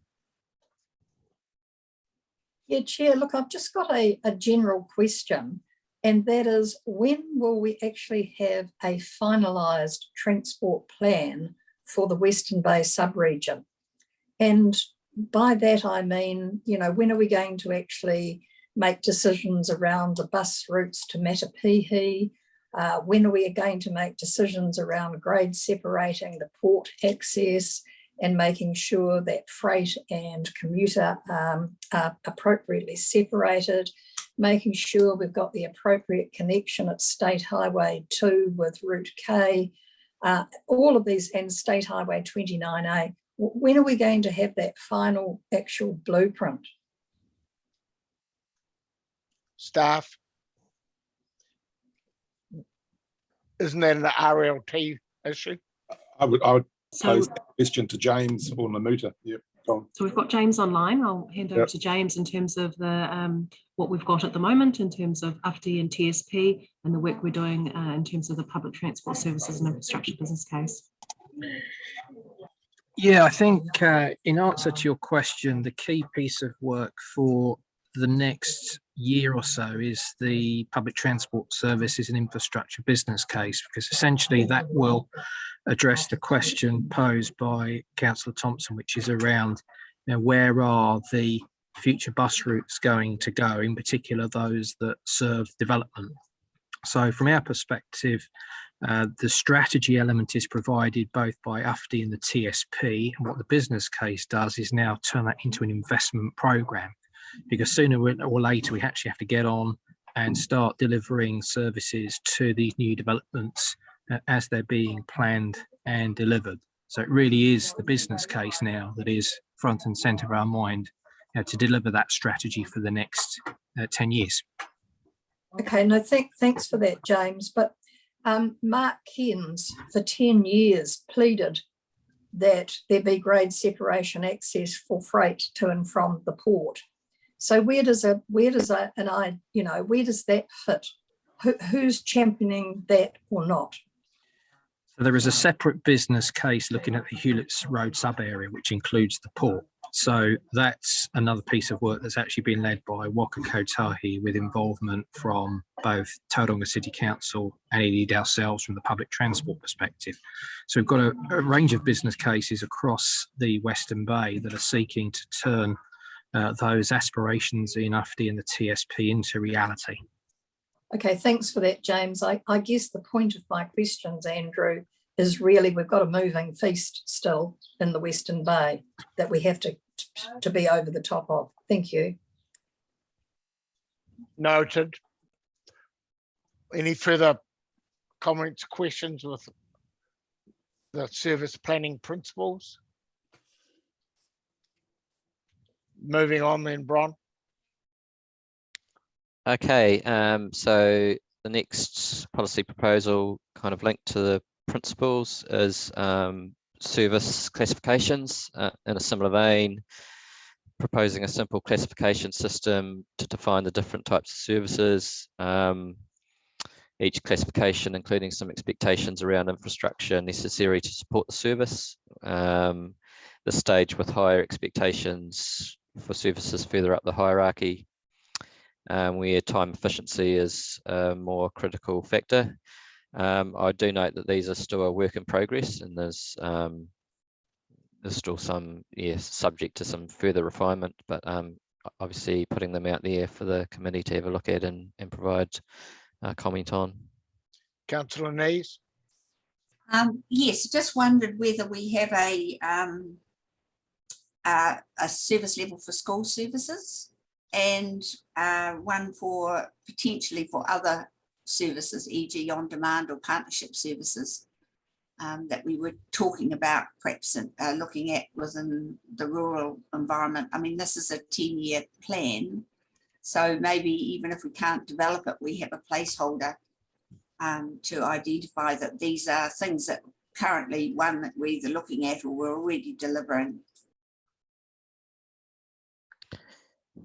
certainly worth considering. We're definitely looking at a dedicated policy for school services. In terms of the on-demand, to this point, we've put it under the local and regional, so it includes on-demand services, and the fact that they generally their coverage is a sort of a local area, and they fulfil many of the same functions as what would be a local service, coverage service, but just in a different way. Yeah, open to considering whether they need a separate classification or a special classification of their own. And my other thought was, should we need service levels for infrastructure?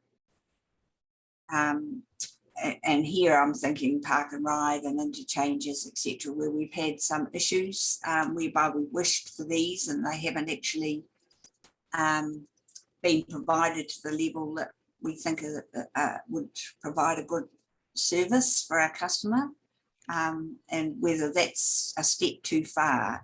But it does fit in with Commissioner Selwood's concerns around urban design and wider benefits. Yes, yeah. It's a difficult question to answer. I think certainly we're open to providing some strong direction in the plan around what our expectations are of infrastructure for the different services. I guess there's also the factor that it's a little bit horses for courses and scale. So what might be required in the Western Bay might be slightly different for what's required in the Eastern Bay or whatever. And I guess the other, I think, there's certainly an opportunity to be reasonably directive in the plan around what our policy is for infrastructure. Certainly somewhere like the Waikato does have probably a little bit more detail than what's in this current service classification. So through the chair, we'll certainly look into that. Something. Thank you. Mr. Thomas. Thank you, Chair. And I just wanted to support Councillor Lee's comments here about service levels of infrastructure. I think it would be quite helpful for our TLAs, and a lot of those, sort of projects like park and ride and stuff like that are going to be there for an awfully long time, and so they're important for TLAs to be able to plan around as well. So fully support having something in this plan to cover those. Thank you. Moving on, Bron.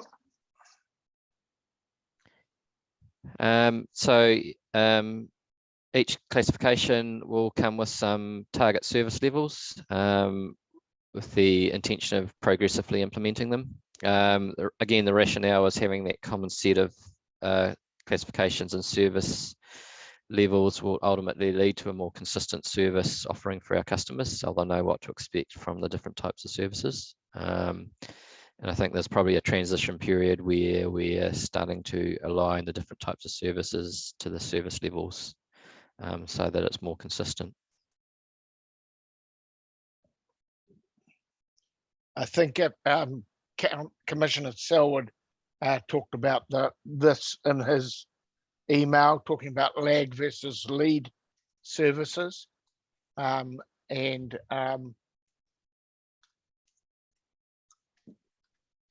so just have a look at his comments on that.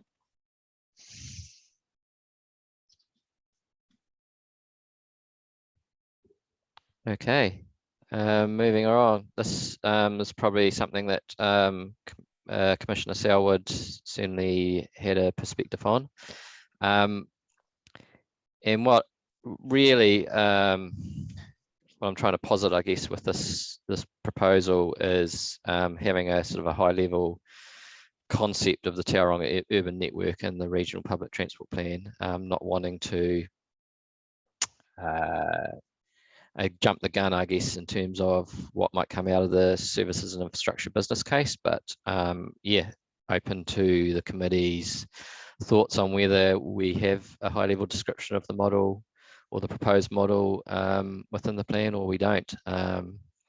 what I've proposed there is a description that talks about transitioning to a connective public transport network model that prioritises simple and direct journeys for key commuter routes to achieve mode shift. And I've listed out the rationale for why that might be the best fit for the Tauranga urban network.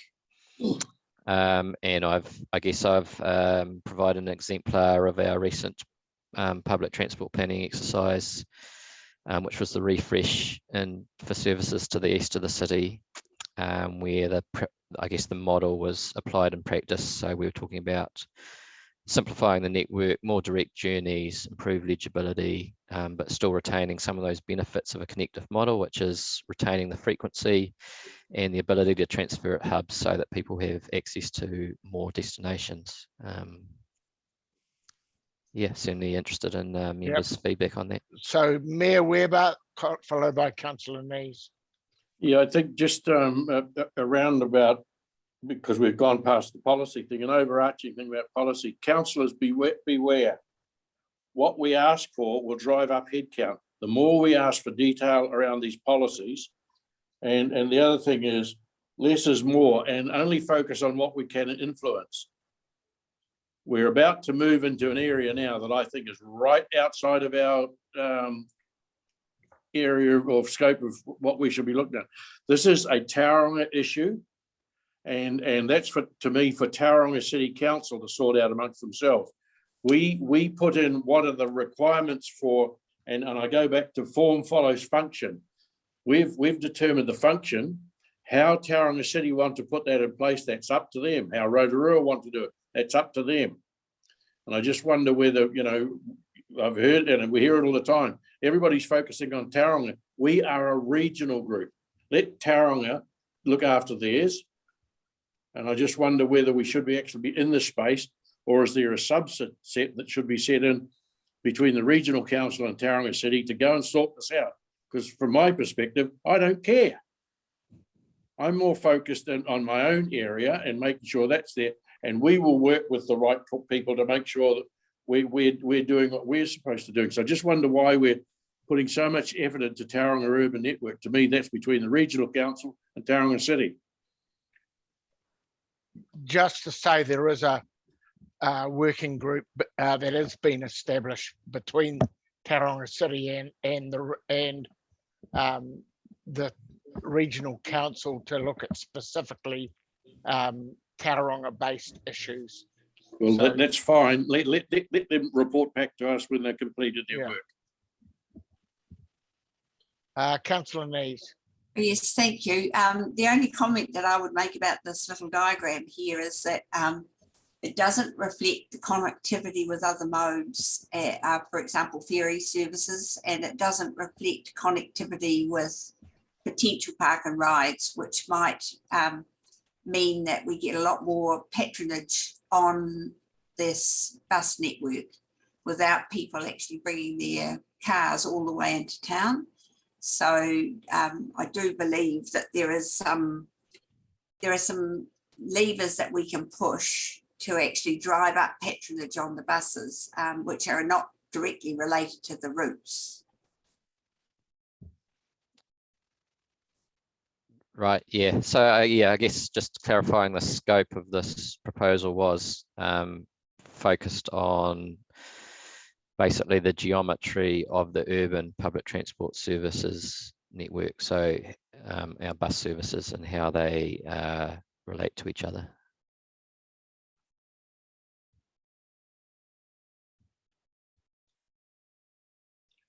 Any further comments? Mr. Thomas.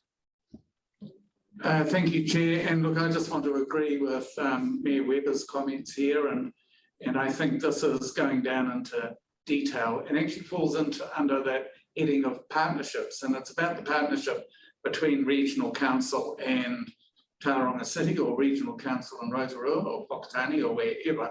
And actually, maybe something about acknowledging those partnerships to develop the transport plans for each entities such as Tauranga or Western Days or Rotorua, it would be more appropriate in this document rather than this deep dive down into what might happen in Tauranga. Thank you. Okay, so I think the messages that I'm getting is that this is one step too far and perhaps pull back on this policy proposal. Is that the feeling of the committee? Well, at least for me in Western Bay it is. I fully concur with where Councillor Thomas go. You need a partnership with Rotorua. It's the regional council with Whakatane, with Kawerau, with us. These are subsets of the overarching regional document. Yep. So through the chair, we'll have a look at that. Moving on.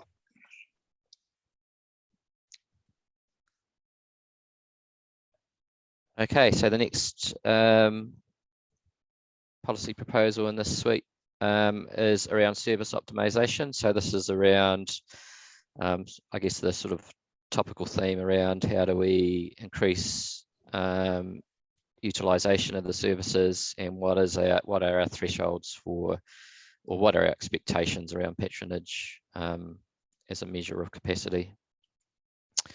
So the proposal is to introduce some criteria around the viability of existing services and also the introduction of new services.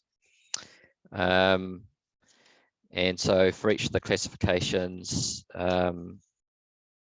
having some minimum patronage expectations for those services, with the key metric being a rolling average of boardings per weekday in service hour. There are other measures that we are considering, for example, whether it's passenger kilometres travelled per weekday service hour, and there are some sort of nuances, I guess, within the services, whereas an express service might have slightly different characteristics to our regular services. We're still sort of, I guess, thinking through those things. But the proposal is for new services, these minimum patronage expectations will be used for when we forecast demand from that potential service, and we'll use it as a reference point, taking into account a couple of factors that I've listed there. And for existing services, it's reviewing existing services against these patronage expectations, and then listing a number of actions we can take before finally, reaching a decision whether we want to continue with the service or not. So it's really setting up a framework for our decision making, so that we have an objective measure, I guess, of what is a acceptable level of utilisation for us as a region.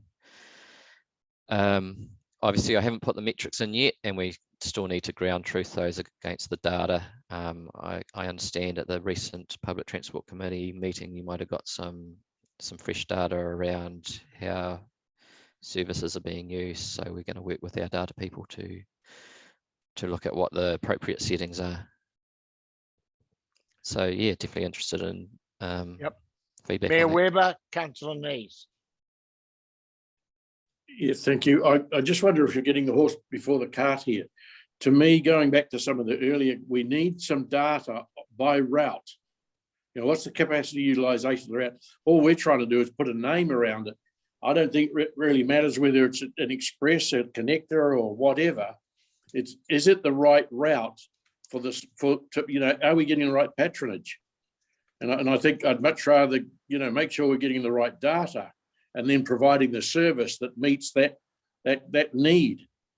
What we call it, whether it's express or whatever, I don't think that really matters.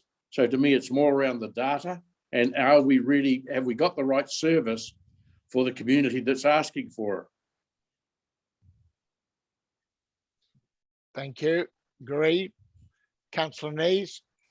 Just with regard, I really support this more rational analysis to decide whether or not routes need to be changed or introduced. But for service optimization for existing services, I have to ask myself, where is the community in this? And at what point do we ask the customer why they're not using it? I just don't see us building that into our analysis on what our decision making. So I just ask that you consider that. Yeah, so I guess it's a little bit obscure, but for example, investigating the market potential of the service would be surveying the market, i.e. the customer, to see whether what we could do to make them use the service or to encourage use of the service. So I can certainly make that more explicit within the policy framework. I think it's a good idea to reflect the customers that are using our service.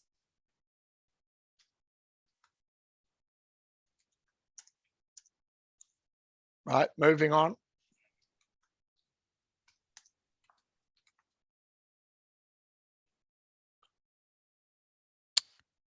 All right. So the next set of policy proposals, I'll get James to talk through the zero emission and the on-demand. If he's available. Yep, certainly am. Okay, so zero emission public transport, as we've discussed earlier, this is in effect a government mandate. So the issue for policy here isn't really about converting the diesel fleet to zero emission. It's James, really as much. Hi. have we got people in the room behind you or not? Yes. Is it very noisy? Is it? Yeah. Apologies. Can I just go into another room? I'll just try and relocate myself. If that's okay. I apologise for that. Mr. Thomas, while he's away. Thank you, Chair. And I'm sorry I got behind a bit just on the last when we were talking about service optimization, and just on the third page of it, the identified issues, and one of them was consistently needing to address questions about buses being empty or of an inappropriate size. And I just wanted to comment on that, and I think that comes back to our partnership with central government and with Waka Kotohi about what sort of buses they support being used. And I know in Rotorua, we get a lot of complaints here about the buses being too big and when can we have our small buses back. And I think when we had the small buses, people in Rotorua identified them as our buses, and I think that also coincided with the time when we had more patronage as well. So there was a real buy-in to those little buses as being Rotorua's example of how to run a public transport service. So I think that is a really important issue and something we need to take back on that partnership route. That's a discussion we need to have if we can support smaller buses as well as the larger ones. So sorry I was a bit late getting that comment in. Thanks. Noted. Thanks, folks. I'm back online in a quiet room now, so apologies for that. No, that's okay. Thanks, Mr. So back to the issue of zero emission public transport. So the government mandate is pretty clear. So the policy for regional council and the RPTP is essentially not simply around whether we're going to introduce a zero emission public transport fleet. It's really around when we do that, and indeed how we do that. So in terms of the when, the contracts up for renewal are in Rotorua in 2024, Eastern Bay in 2025, and Western Bay in 2028. Now, the government mandate is that by 2035, there should be no zero emission buses left in the local network.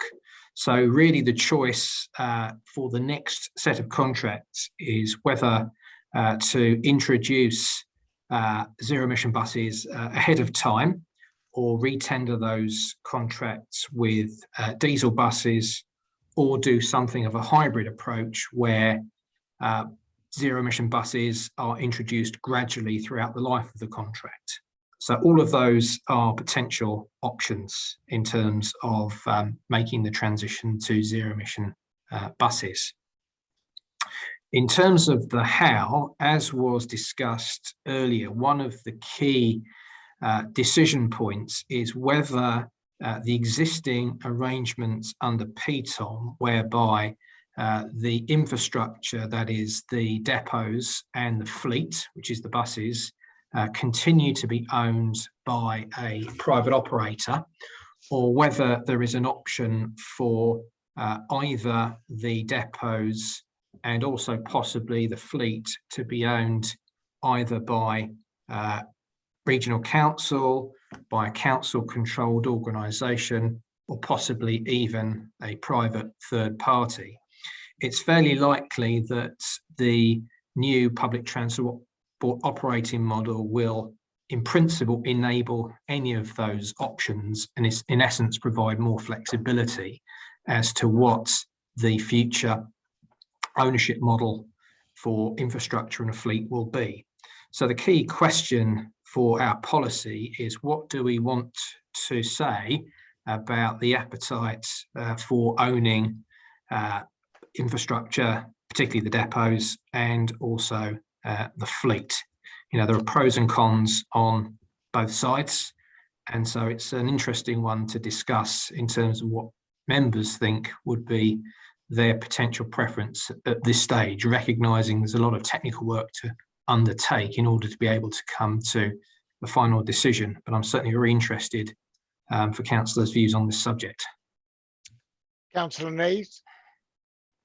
I think it's too early for us to make a call on that yet, and I would counsel flexibility as to give us the opportunity to respond. A key issue for me is whether the PTOM is going to enable a range of bus sizes, which might make it easier for us to have electric buses as opposed to having to convert diesel buses, great big diesel buses, into hydrogen, or having very, very heavy, great big buses with huge battery packs on them. So that's the thing. I think there's so many unknowns yet, and until we have certainty about that, I think we need to aim for the most flexibility. And I would even say that we consider transitions into this at the right time with the right technology. I would totally support what you're saying there, Councillor Neves. We don't want to get ourselves locked into any one thing when there's so much up in the air regarding government policy.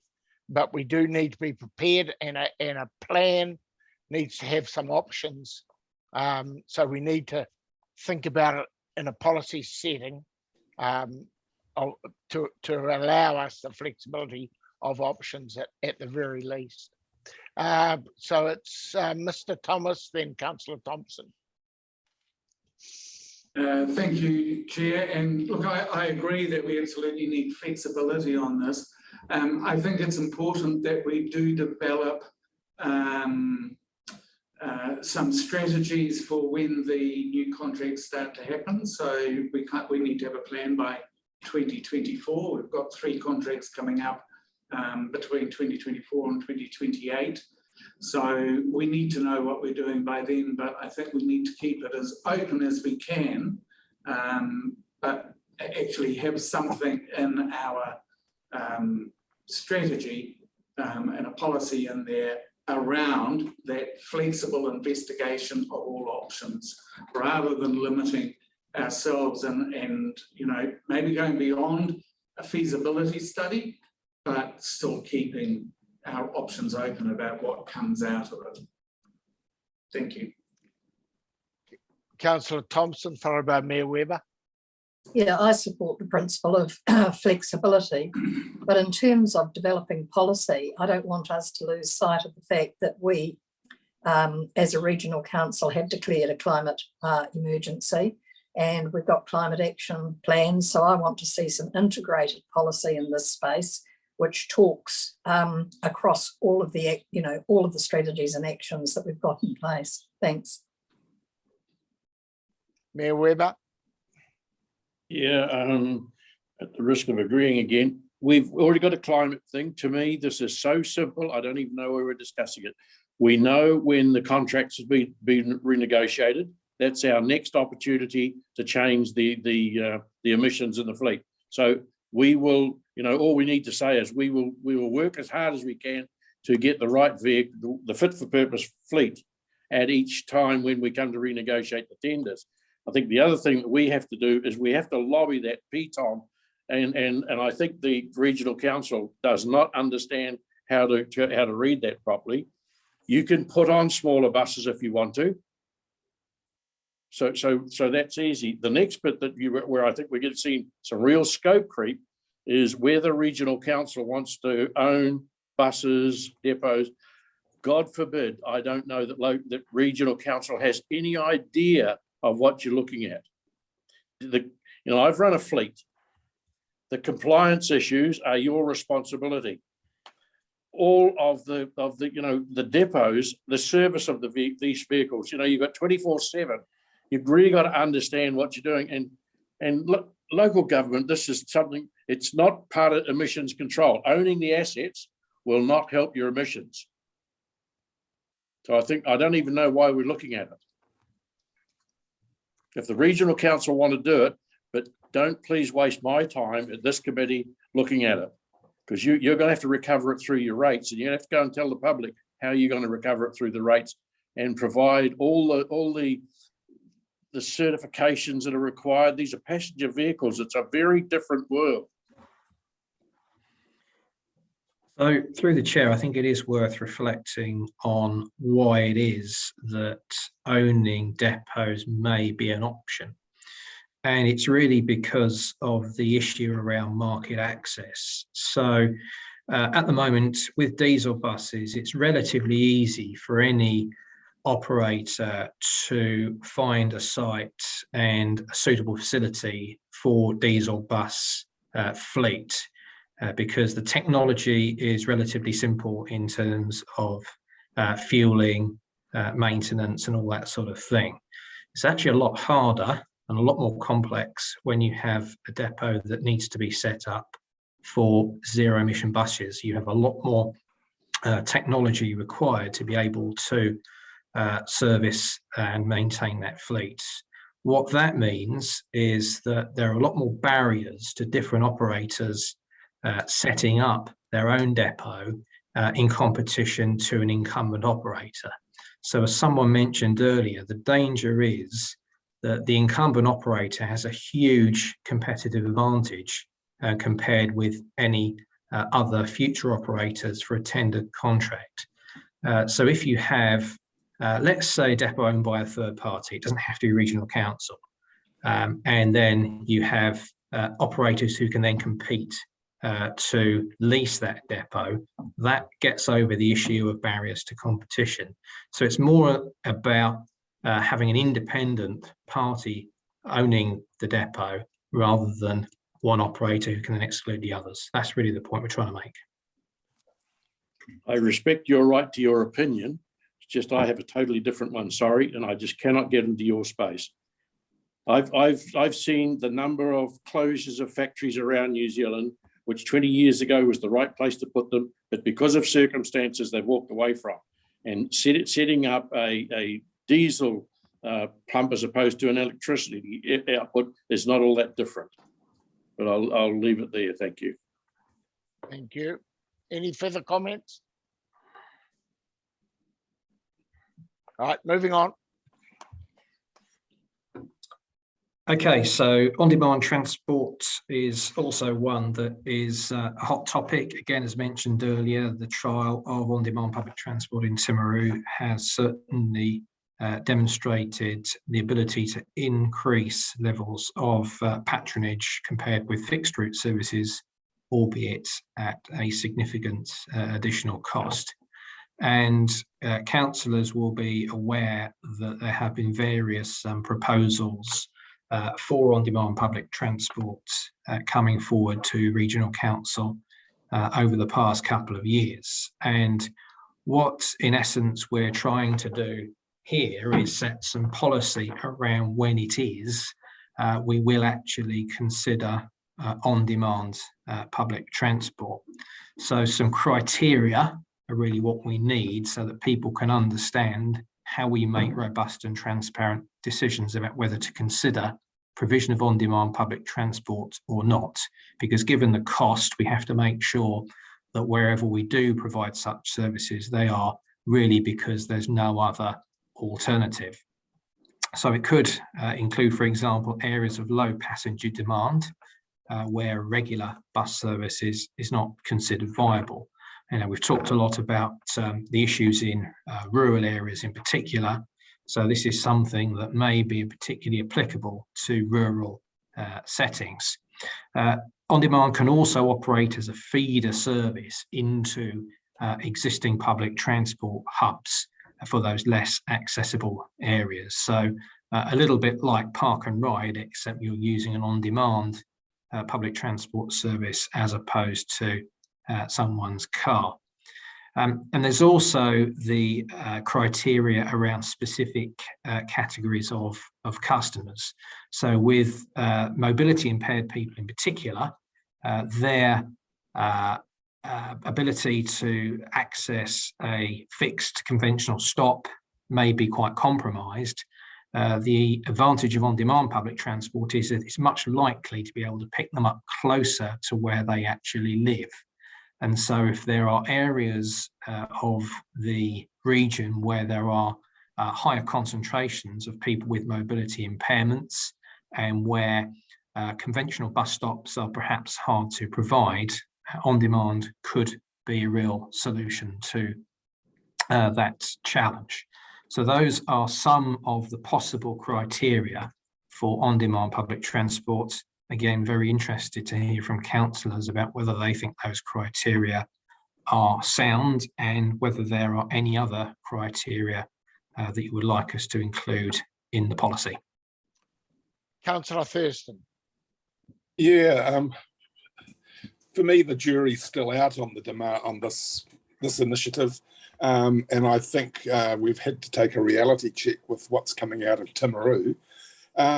James, I've always been intrigued in terms of, and I pick up on Mayor Webber's comments about you'd be better to put on a car or something, or give these people a car in some of these very low demand areas. But in terms of the disabled, is there not room for us to expand the total mobility and operation mobility schemes, you know, for these people that basically will get a door-to-door service? I think it all comes down to cost versus demand. I mean, total mobility is primarily intended for people who are really at the higher needs end of the spectrum in terms of mobility impairments, and total mobility often involves, you know, specialist equipment for those people. So the issue is whether the people with mobility impairment challenges short of qualifying for total mobility would be better served by an on-demand public transport service that actually may be cheaper to provide than total mobility and therefore to provide more coverage. I mean, it is a good question. There's always a balance between trying to find the best type of service for the best profile of mobility impaired people. So it is certainly something that we need policies around, up-to-date policies around where do you draw the line between total mobility and something that is less specialised. And Chairman, just a supplementary, look, I don't want to sound negative, but my gut feeling is that once we've done a trial on this, and clearly it's an incredibly expensive service to provide, my gut feeling is there'll be widespread public pushback on it. So that's my own feeling. Thank you. I've got hands up first. Councillor Isles, Mr. Thomas, then Mayor Webber. Thank you, Mr. Chair. Again, just around the disability transport, do we liaise or work with any of the agencies, like, for example, in Whakatane, got Disabilities Resource Centre? Do we liaise with them to see what the needs are, or whether there's a greater demand, or whether there's already services that are covering these people? Yes, I'm pretty sure we do, but I think there is an opportunity to look at doing more in that space. And with the Eastern Bay area in mind, we're looking in the new year to start a network refresh, not only of the existing relatively small fixed route service, but also an assessment of the current provision of what we would call community transport, which actually includes for example, provision of services to health centres and the like. So I think the challenge and the opportunity here is to understand whether there are potential for more coordination of different services being undertaken by different providers, and maybe sharing some of the costs and the passenger demand between those different types of services. Our feeling, although we don't have any evidence really to prove it, is that there's probably quite a lot of different organisations and groups providing services for their own cohorts, and there may be opportunities to drive efficiencies through expanding the scope of those services to different groups. I mean, that's certainly the concept we want to try and test, and that involves working with all of the various community organisations in that part of the world to understand what's going on and how we can make it more efficient and actually therefore use our money better. So, James, does that mean we'll be reaching out to the likes of Disabilities Resource Centre in Whakatane? Yeah. Thank you. Mr. Thomas. Thank you, through you, Chair. Thanks, James, and my question was really following on from Councillor Isles as well. Just about, I'd like to see in the policy, just something about working, about partnerships, partners in there, and including community groups. We had that great presentation a couple of meetings ago from Councillor Isles' area there. Which I have shared with other with our fellow community board here in Rotorua, actually. That's something, a strategy they might be able to use.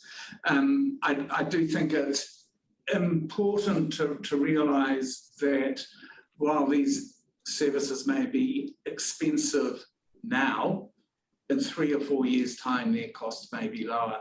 And, when I'm visiting Wellington or Auckland, pretty well everyone I come across, they're using Uber, they're using, all these on-demand services in the cities. And that is only just going to increase and spread out through our smaller urban areas in the coming years. And it is more perhaps a youthful demographic that's keen to use these services, but they get very used to using them. And this may be something that becomes more and more in demand in 3 or 4 years' time. So we need to have it in there.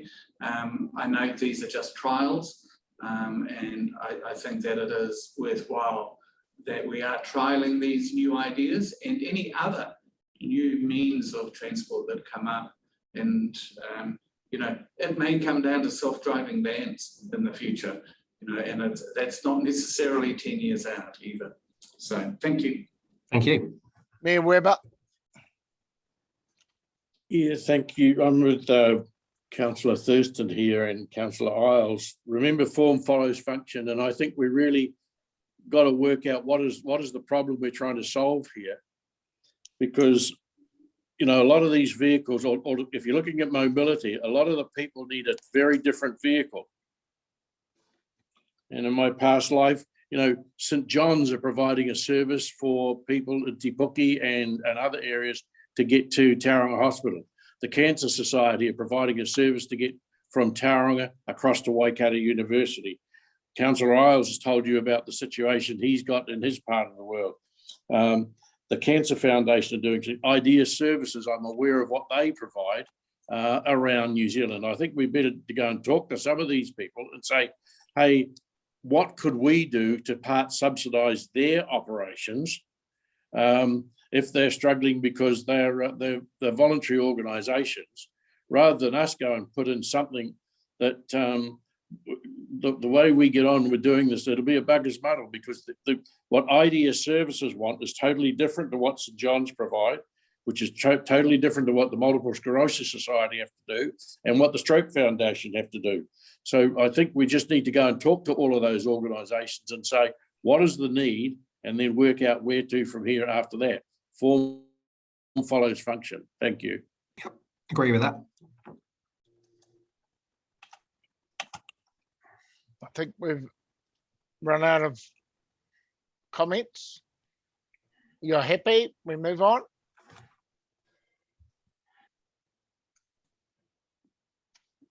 Okay, so the next policy is around school services. So I guess our current RPTP doesn't really have clear policy guidance on when we provide dedicated school bus services for students. However, the number of services is continuing to increase,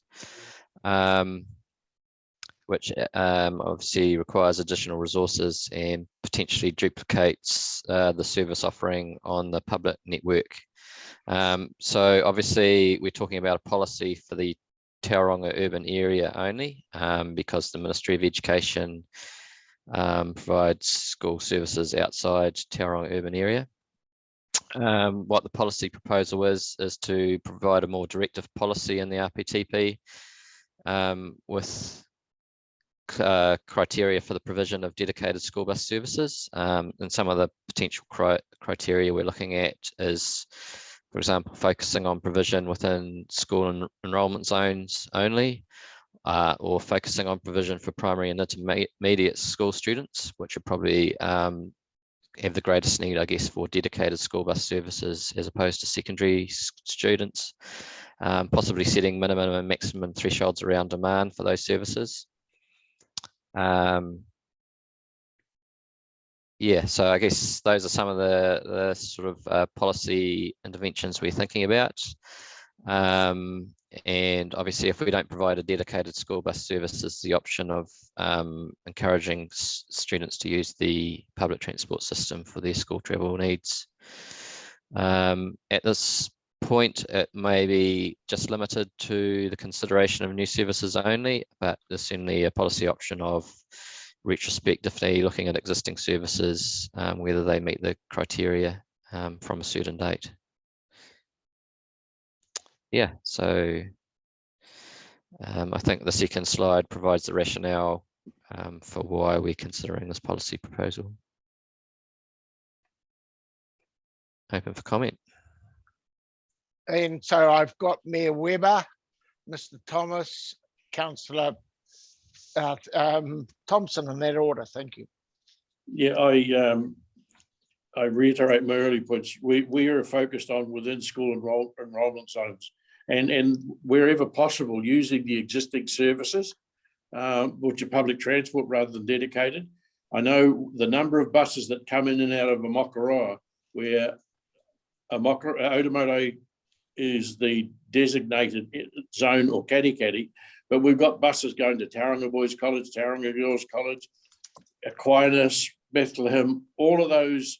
Just you got to ask the question why we're doing it. If it's within zone, that's fine, but when you're going outside of that, and I think we've got to look just past the Tauranga thing. If we're going to do this, unless it's a targeted rate, and if it's a targeted rate, then we don't really mind what you do in Tauranga City. But if you're going outside, then I think it has to be a targeted rate for the area that wants this. Thank you. Tauranga City does, the bus system is 100% targeted, as is Rotorua. And where we're up to with Whakatane now, are they targeted?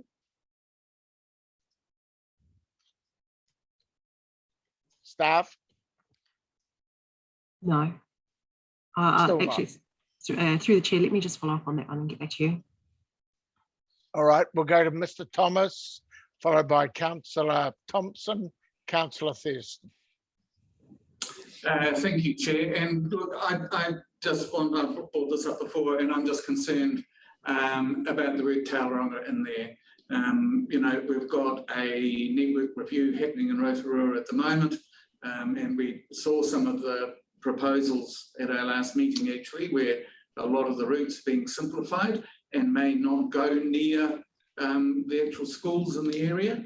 And it may be that we need to have some school buses in Rotorua. I don't know. We'll discover that. Likewise with Whakatane has its review coming up as well. So I'm happy with dedicated school services will continue to be provided in urban areas only. But I think limiting, this reads as we could not have them in any of our other towns and cities in the Bay of Plenty. So that may not be the intent of this, but that's the way this reads to me. So I'd like to see the reference to Tauranga being removed. Yeah. So just clarification, we know that the Ministry for Education moved away for all school buses except for character schools or some wording as such. What is the situation in Rotorua? Does the Ministry for Education provide school buses in Rotorua still? So that's my understanding is that MOE only withdrew their funding for school services in the Tauranga urban area because they have a set of criteria, or they consider the urban public transport system to be developed enough to meet school travel needs within the urban area on the public system. But they obviously still provide those services elsewhere in the region. So that's why it's focused on the Tauranga urban area, because that's where Ministry of Education is not providing dedicated school bus services. Yep. Thank you. I think we need to remember that this is a 10-year plan, and Ministry of Education may change their criteria any time over those next 10 years, and we don't necessarily want to limit ourselves to one particular outcome. Councillor Thompson, Councillor Thurston, Councillor Nees. Yeah, dedicated school services and free fares within Tauranga have been our greatest success in terms of getting bums on seats. Not only bums on seats, but actually cars off the road. So mum and dad or caregivers aren't actually dropping Johnny off at school. And I can actually say that I see that every day at Otaboto College. I see the difference. So from my point of view, I'd like to see a lot more analysis before we actually start agreeing to this kind of policy, because I think there's many, many benefits from this, and I would really like to see some further analysis before I would, like to sign this off, and including the sort of emphasis on primary and intermediate school children. Thanks. Thank you. Councillor Thurston. With due respect to Phil, we all know the reason that this policy was introduced, and Councillor Thompson has stated it very clearly. But what I would suggest is, in the opening statement, dedicated school services will continue to be provided in the Tauranga area. I would leave that, delete the word only, but add in another statement there, because, and go into the fact that the reason that we have this policy is to take pressure off the roading network and the infrastructure of Tauranga and the Western Bay. So I think we need to spell it out, because, Chairman, this comes up time and time again. Why are we dabbling in school bus transport? We know why we're doing it, and it's been highly successful, as Councillor Thompson's pointed out. But I would suggest that we just expand that rationale in the opening statement. By all means, delete the word only, but leave Tauranga urban area in it. This, to me, is a policy specific to Tauranga. But I would certainly, for readers other than ourselves, put in a statement there as to why we're in this particular area. That's all. Okay, thank you. Councillor Nees? Thank you. I'm with Councillor Thompson that we need a lot more analysis. For example, I don't know where the school bus routes run, and I don't know where the match is between our existing urban services and the school bus routes. So because I don't know that, I'm not willing to say let's only focus on primary and intermediate schools, because we might have a whole lot of unintended consequences. I can see one unintended consequence is where suddenly all these massive big secondary school kids are filling up our urban commuter buses, and we need to have a lot more buses on the road because they are absolutely overflowing at peak, and we get very unhappy customers. On the other side, I can see what might happen is parents go out and buy these whole lot of old dungers of cars so these secondary school students can drive to school, and we have a lot more emissions on the road and a lot more roads, not more cars heading into the city, and a lot more parking pressure around our secondary schools. And until we really understand it, I wouldn't like to put a policy in that says we're going to just focus on primary and intermediate, because we might be giving ourselves a bigger problem. What we've got is working quite well at the moment. I'm not quite sure whether the bus services are still providing the same level of service as the public services. I think when we introduced them, they didn't.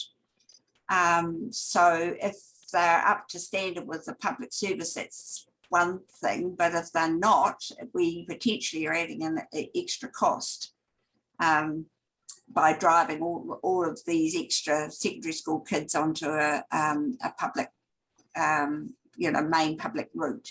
So I'm not there yet with regarding focusing on the provision for primary and intermediate students, but I am totally in with focusing within zones. But once again, we need the analysis because we don't know the implications of these policies and what they might do to the wider need. Thank you, Councillor Nees. The takeout from that is we do need to understand the route structure of our school services versus our public transport services, and so that's something staff can work on and probably get something back to us via email or whatever to get a better understanding of that. But it is important. Mayor Webber. Yeah, thank you. And I think just further to Councillor Thurston's comment about Tauranga, just the why, because the Ministry of Education doesn't provide this service in this, so people understand why you're looking at it. Correct. Right, we're moving on. I'm trying to get through by 12:30. Are we going to make it, Bron? He's hoping. School services, ferries. So this is a fairly straightforward proposal. It's basically continuing our financial commitment to the Matakani ferry service as a provider of an essential access to community goods and services, and then a policy around assessing the viability proposals, new proposals, through the development of robust business cases where appropriate. Can I just ask that staff come back to us with where we've got to with the Priority 1 funded ferry service to Omokaraa, recognising that Kotari is now not planning to complete State Highway 2 within the next 10 years. It puts more onus back onto that service. Priority 1 tell me that they've got operators who are prepared to come in and do the service. So we need, and they're disappointed. They seem to think that the report has got lost. And I said, well, I haven't seen the final report. So it's just an alert there. Can we follow up on that just so that we either write it in or write it out of our future plans?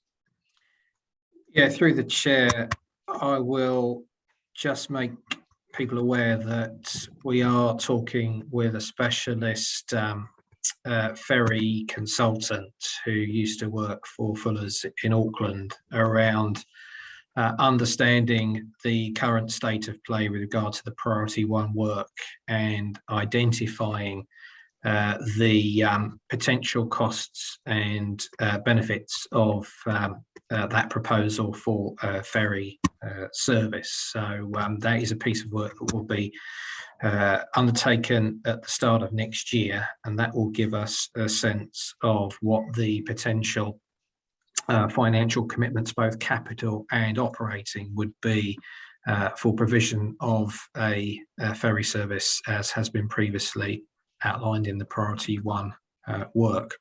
One of the key factors will be ensuring that any ferry service doesn't just focus on commuters, because such vehicles are very expensive to provide and need to be used throughout the day. So there's going to be a need to focus on different markets other than just commuters. Thank you. I've got Mayor Webber followed by Mr. Thomas. Yeah, I'm getting very nervous about the ferry because I'm pretty sure I know where you're talking about it. A Priority 1 are doing an investigation. Smart Growth through after you're doing an investigation. Now are we paying the same consultant 3 times to do the same work? You know, what's going on here? There's too many people in this pie. And I think it might be a consultant trying to convince people to fund him to tell us that it's, whether its likelihood of going ahead is maybe questionable. I'm just a bit nervous who's going to make the money here. Through the chair, we'll come back with an update. Yep, thank you. Mr. Thomas. Thank you, Chair. And look, I'm not too au fait with ferry services running down into Tauranga, but having lived in cities with ferry services, they are a great asset if you can combine a tourism component to them. And I would love to, well, actually Rotorua would love to see a ferry service servicing Nongataha and Hamarana and bringing people into the waterfront and providing a tourism role as well. So hopefully someone will investigate that at one stage. What? Anyway, talk to you, Phil. we have Mayor Webber wants to come back. Yeah, just a point, not a lot of great tourist attractions in the Umakara Peninsula, sorry. Okay, moving on.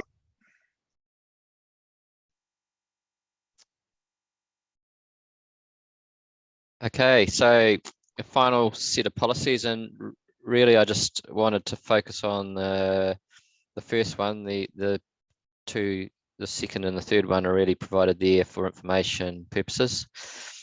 So this is the issue of introducing services and infrastructure into new urban areas.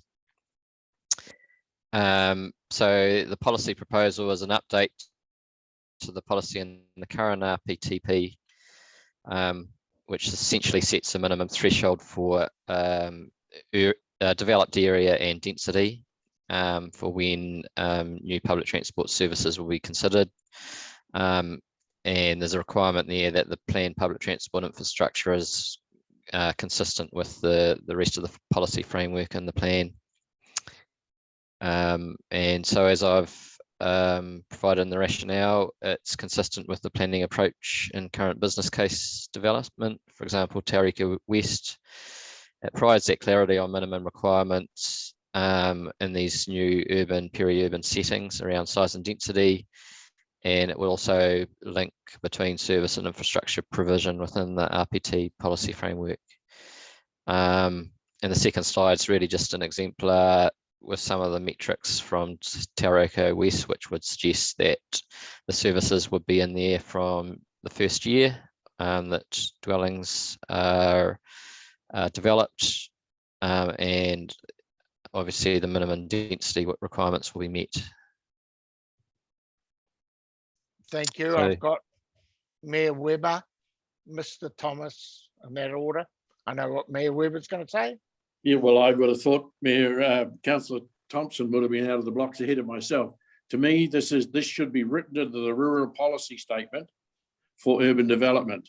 If we haven't learnt from some of the developments in Amokarai, Lindley Park in particular, where I live, and some of the lakes that you referred to, Chair, where you can't even get a bus up a road and there's 400 houses in there, then we've got to get our head around it. The point I tried to make, what we're looking at, is in any subdivision, regardless of whether it's 10 hectares, if it's got houses of density of 15, they must provide for public transport. And I think it's got to be in the RPS for urban development. Councillor Thompson, I think you should be all over this as part of your committee. Thank you. Totally agree with you. Mr. Thomas. Thank you, Chair, and just agreeing with Mayor Webber on this, that we need to see the infrastructure going in when these developments are designed and built. I just had a question about whether you are waiting for these, whether this is suggesting we consider the public transport services once the developments are completed, or if this allows us to start considering the introduction of public transport services as these developments are being planned and as they're moving through and people are moving into them. And this comes back to my point earlier on, that we need to be providing the services, the public transport services, early on in the development, not when the development is completed. So that's just a question about where you see these services being introduced. And I'm keen to see that we're planning and indicating the services will come along at an early stage. Sorry, certainly the policy intent is to time the delivery of services as people inhabit these dwellings. So obviously infrastructure is more of a fixed asset in the sense that you've got to do your pre-planning and get your infrastructure in place before the people actually, before the dwellings are actually built. But with public transport services, you can actually time your provision. So as soon as people start living in these settlements, we can have services, appropriate levels of service for those people. So definitely the timing is to get the timing in sync with the people. Otherwise, you're just running an empty bus to a place with nobody in it. Yeah, and I think we need to do a little bit of an analysis of the lakes, of what happened there, because we were really early, and it cost us quite a lot of money to be so early. Not to say we shouldn't do it. We just need a proper business case. Councillor Brunning, then Mayor Webber. Just to repeat what you've said, Chair, Tauriko, been there, done that right from the start, hasn't made a scrap of difference in my view. Mayor Webber. Yeah, thank you. No, the point I'm trying to make, the infrastructure, like Tauranga City having a problem, you come along afterwards and put a bus shelter outside a property, nobody wants it. So at the time of the resource consent application, and this is why I think it fits in Councillor Thompson's committee, it's part of the resource consent that it must be in part of the plan. Where are the bus stops going to be? Where are the shelters going to be? Where is the park and ride going to be? Where are all of these going to be? So that the developer puts it in place and funds it. If they don't, it falls to the ratepayers in general to come and fix this up.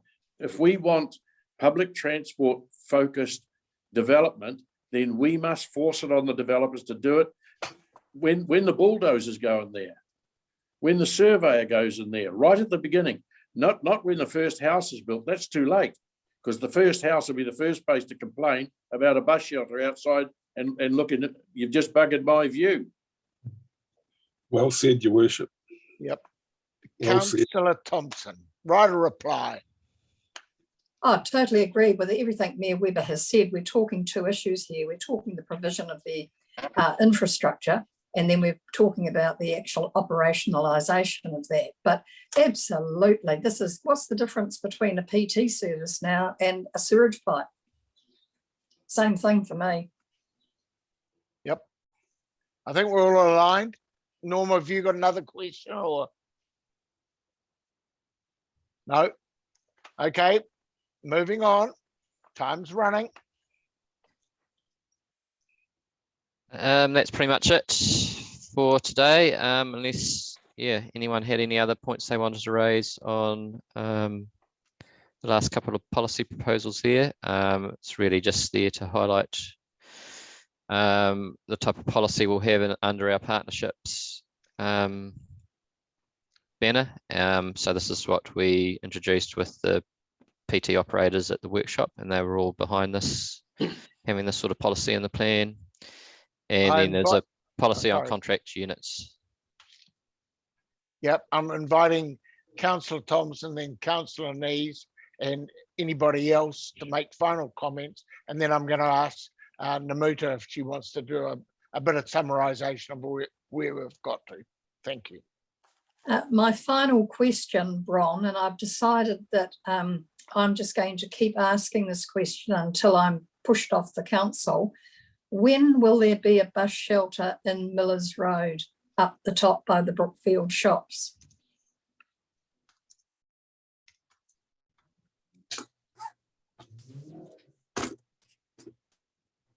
Through the chair, we'll follow up with Tauranga City Council and get a response.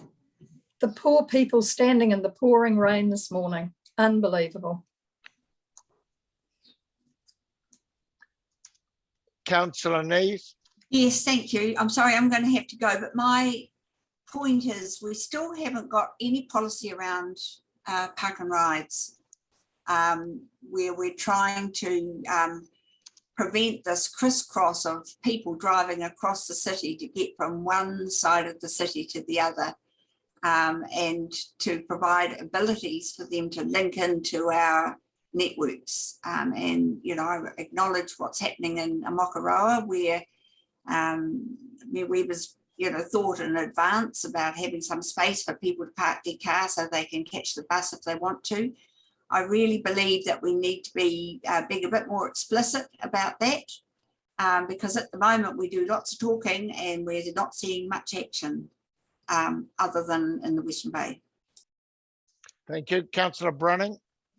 Yeah, so just around the Amokoroa issue and Katikati as well, we have two buses, one for each, one for Amokoroa and one for Katikati.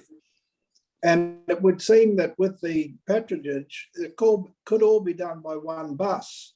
If there was a suitable stopover at Amokoroa for coming from Katikati, that could be a park and ride out on by the proposed new roundabout instead of the new highway.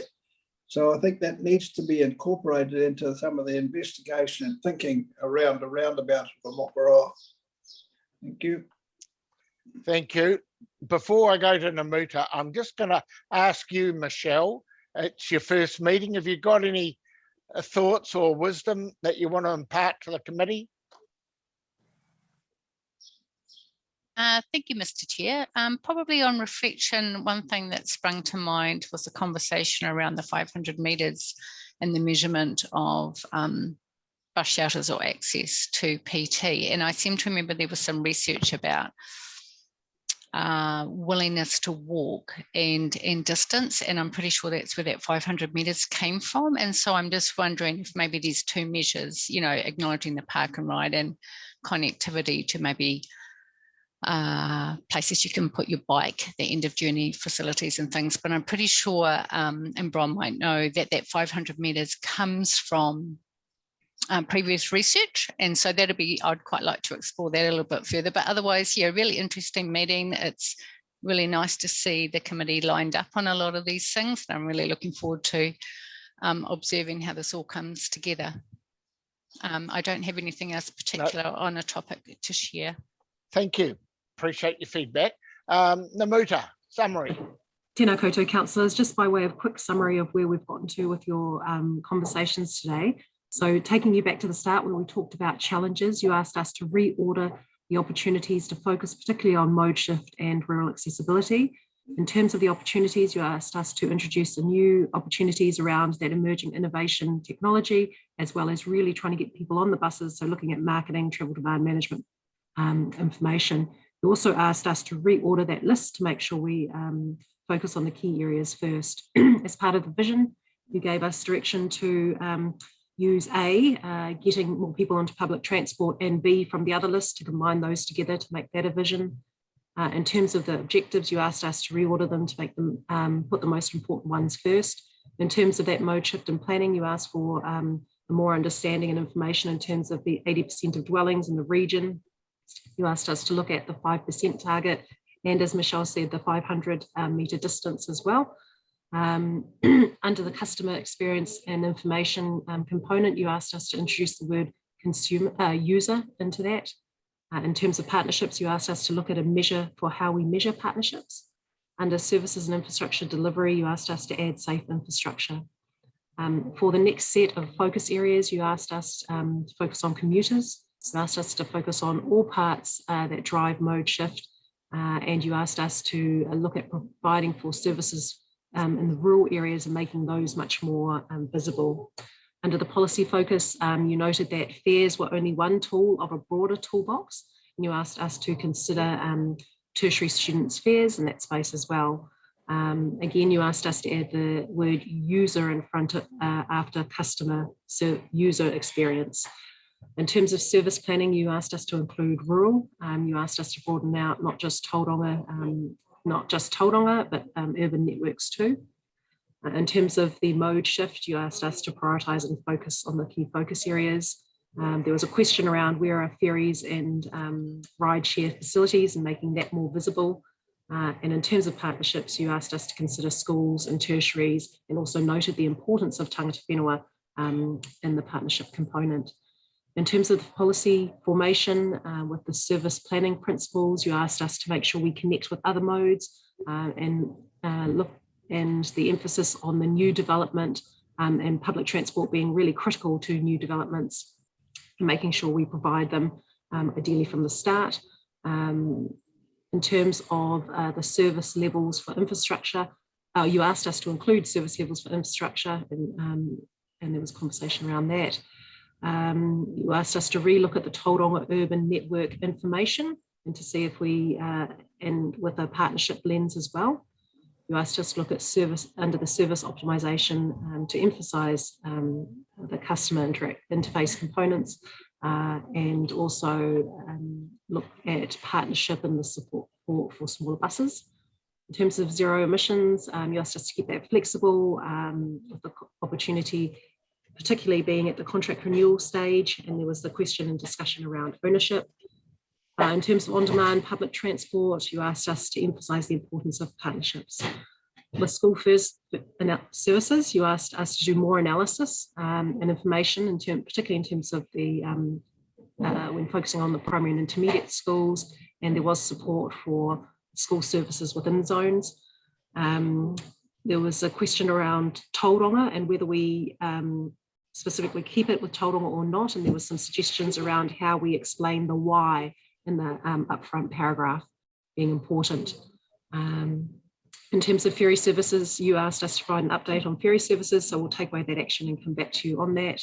And in terms of infrastructure and services in new areas, there was a request to look at more at providing infrastructure in advance for more than just those 10 dwellings per hectare, and you discussed the timing of when infrastructure should come in, and also that infrastructure needed to include advance for bus stops, shelters, park and rides, and that should all be part of the big picture. And there was also a request for a policy on park and rides. So those were some of the key notes. There were much more notes which you would have seen Bron writing as we went along, but those were just some of the key ones that I pulled out. Fantastic. Any last minute comments by anybody before we close this workshop? No, well done, Mr. Chair. Yeah, I thought it moved, it kept moving along quite well. And so thanks, Bron, you did a really good job. Yeah, well done. Kept us engaged. I was a bit concerned at the start, but your timing was spot on. Well done. Thanks all. Well, thank you everybody for your positive interaction.